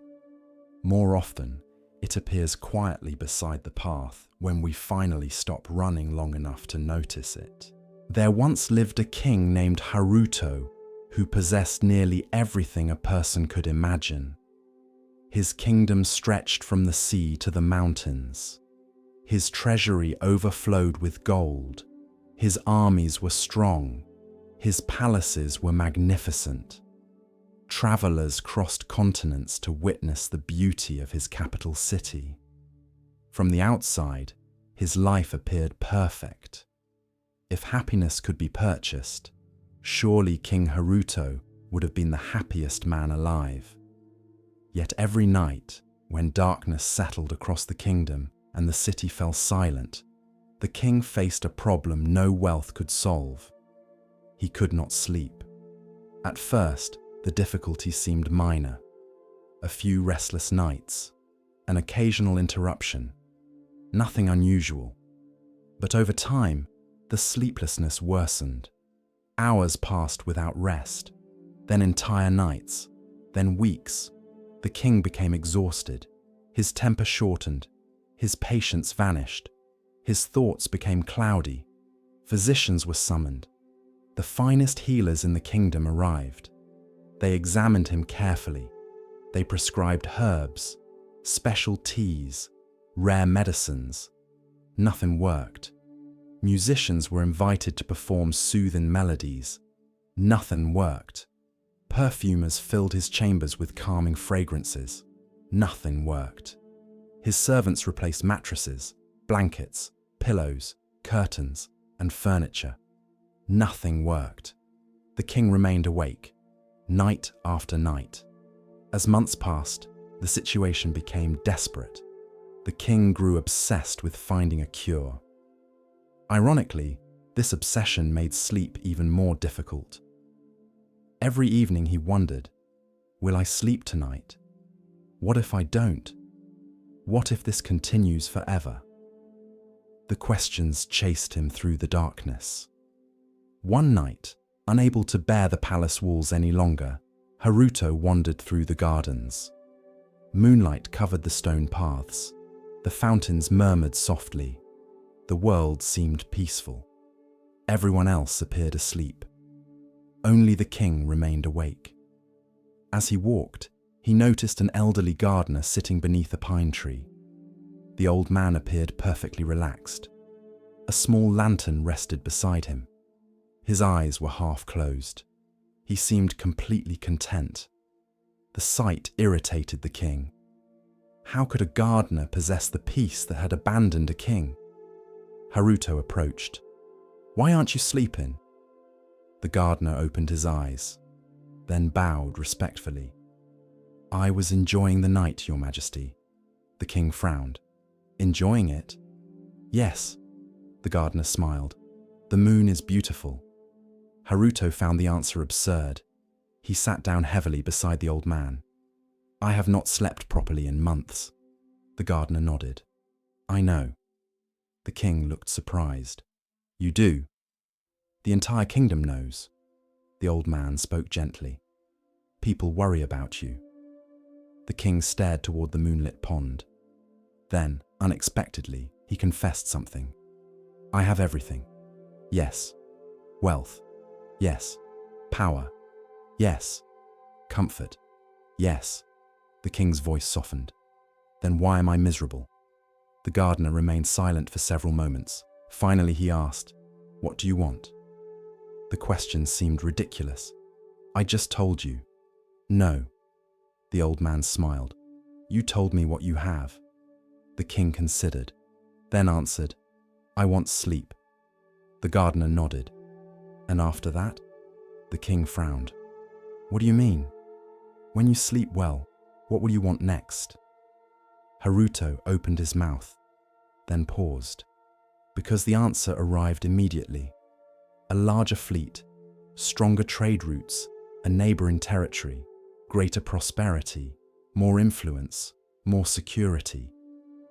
The list continued endlessly. The gardener watched quietly.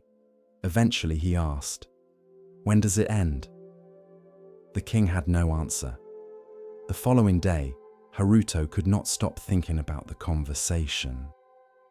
When does it end? The question followed him through meetings, through meals, through ceremonies, through every moment of the day. That evening, he summoned the gardener. The old man arrived carrying a small wooden box. The king looked at it curiously. "What is that?" "A gift." The gardener opened the box. Inside sat a simple clay cup. Nothing more. The king laughed. "A cup?" "Yes." The gardener handed it to him. Haruto turned it over. It looked ordinary, plain, almost worthless. "I don't understand." The gardener smiled. "Fill it." The king called for water. A servant filled the cup. The gardener nodded. "Good." Then he asked, "Can you fill it more?" "No." "Why not?" "It's already full." The old man smiled. "Exactly." The conversation felt strangely familiar to the king's earlier question. The gardener continued, "A full cup receives nothing." The king looked at the water, then back at the gardener. "What does this have to do with sleep?" The old man smiled sadly. "Your life is already overflowing." The king remained silent. "You have spent decades filling your cup." The gardener pointed gently toward the palace. More wealth, more land, more power, more security, more success. His voice softened. "And now your mind has forgotten how to stop reaching." The words landed heavily, because they felt true. Even in moments of triumph, the king immediately searched for the next achievement. Every victory produced another goal. Every accomplishment created another desire. Nothing remained enough for very long. Weeks passed. The king became increasingly aware of this habit. Whenever he received good news, his mind immediately moved beyond it. The harvest exceeded expectations. How can next year's harvest be larger? Trade expanded. How can trade expand further? The treasury grew. How can it grow faster? The pattern never stopped. One afternoon, while reviewing accounts, he suddenly realized something startling. He had not genuinely enjoyed a success in years, not because success was absent, because he never stayed with it. The moment one desire was fulfilled, another appeared, like a traveler reaching the horizon, only to discover another horizon beyond it. That evening, he sought the gardener again. "Is desire the problem?" The old man shook his head. "No." The king looked surprised. "No." Without desire, no seeds would be planted. No journeys would begin. No one would learn. The gardener picked up a fallen leaf. "The problem is not desire." He let the leaf drift into a stream. "The problem is believing fulfillment lives in the next desire." The king sat quietly. The gardener continued. "Have you ever noticed what happens after obtaining something you desperately wanted?" The king thought carefully. The answer was obvious. The excitement faded. Always. Sometimes quickly, sometimes slowly, but always. Then a new desire appeared. The cycle repeated. For the first time, Haruto saw his sleeplessness differently. Perhaps sleep itself was not the real issue. Perhaps his mind had been trained to pursue endlessly, even at night, especially at night. Months passed. The king began changing small things. He spent less time discussing expansion, more time walking through gardens, less time calculating future gains, more time noticing present blessings. At first, these practices felt unnatural. His mind constantly rushed ahead. Yet gradually, something shifted. One morning, while eating breakfast, he realized he was actually tasting the food, not planning, not calculating, simply eating. The experience felt strangely peaceful. Another evening, he watched a sunset from the palace walls. Years had passed since he last watched an entire sunset without interruption. The sky turned gold, then orange, then deep violet. Nothing was accomplished. Nothing was gained. And yet the moment felt complete. The gardener smiled when he heard about it. Good. The king laughed. Good. Very good. Why? The old man replied, You were somewhere other than tomorrow. Years continued passing. The kingdom prospered, but something even more important happened. The king slowly learned contentment, not permanent contentment, not perfect contentment. Human beings rarely experience such things, but enough to breathe, enough to rest, enough to appreciate. One evening, while sitting beside the same pond where he first met the gardener, Haruto noticed something. He felt tired, pleasantly tired, not exhausted, not anxious, simply tired, the way a person feels after a full day. The gardener sat beside him. Neither spoke for a while. Finally, the king said, I think I understand. The old man smiled. What? I spent my entire life chasing the next thing. The gardener nodded. And? Haruto looked at the moon reflected in the water. The next thing never arrived. The old man laughed softly. Of course it didn't. The king smiled. Because whenever it arrived, it became the current thing. Exactly. Silence returned. The night felt peaceful. The water remained still. The moon shone quietly above them. That night, for the first time in many years, King Haruto slept deeply. Not because all his problems disappeared. Not because he finally controlled the future. Not because he acquired something new. He slept because, for a few precious hours, he stopped reaching. The Buddha often taught that craving resembles drinking salt water. The more we consume, the thirstier we become. Not because the water is evil, because it cannot satisfy the thirst we imagine it will. Many people spend their lives chasing one more success, one more possession, one more achievement, one more victory, believing the next thing will finally create peace. Yet the mind trained to seek endlessly rarely stops on its own. The finish line keeps moving, the horizon keeps retreating, the cup keeps demanding more, until one day we pause long enough to notice something. Perhaps this moment is already enough. Perhaps peace is not waiting beyond the next achievement. Perhaps it has been quietly available all along, like sleep waiting for a restless king to stop chasing tomorrow long enough to rest in today. And perhaps that is the lesson. The cost of endless craving is not merely exhaustion. It is the life we miss while pursuing what comes next. For the person who always wants more may eventually gain the world and still remain awake at night. But the person who learns contentment discovers a treasure greater than gold.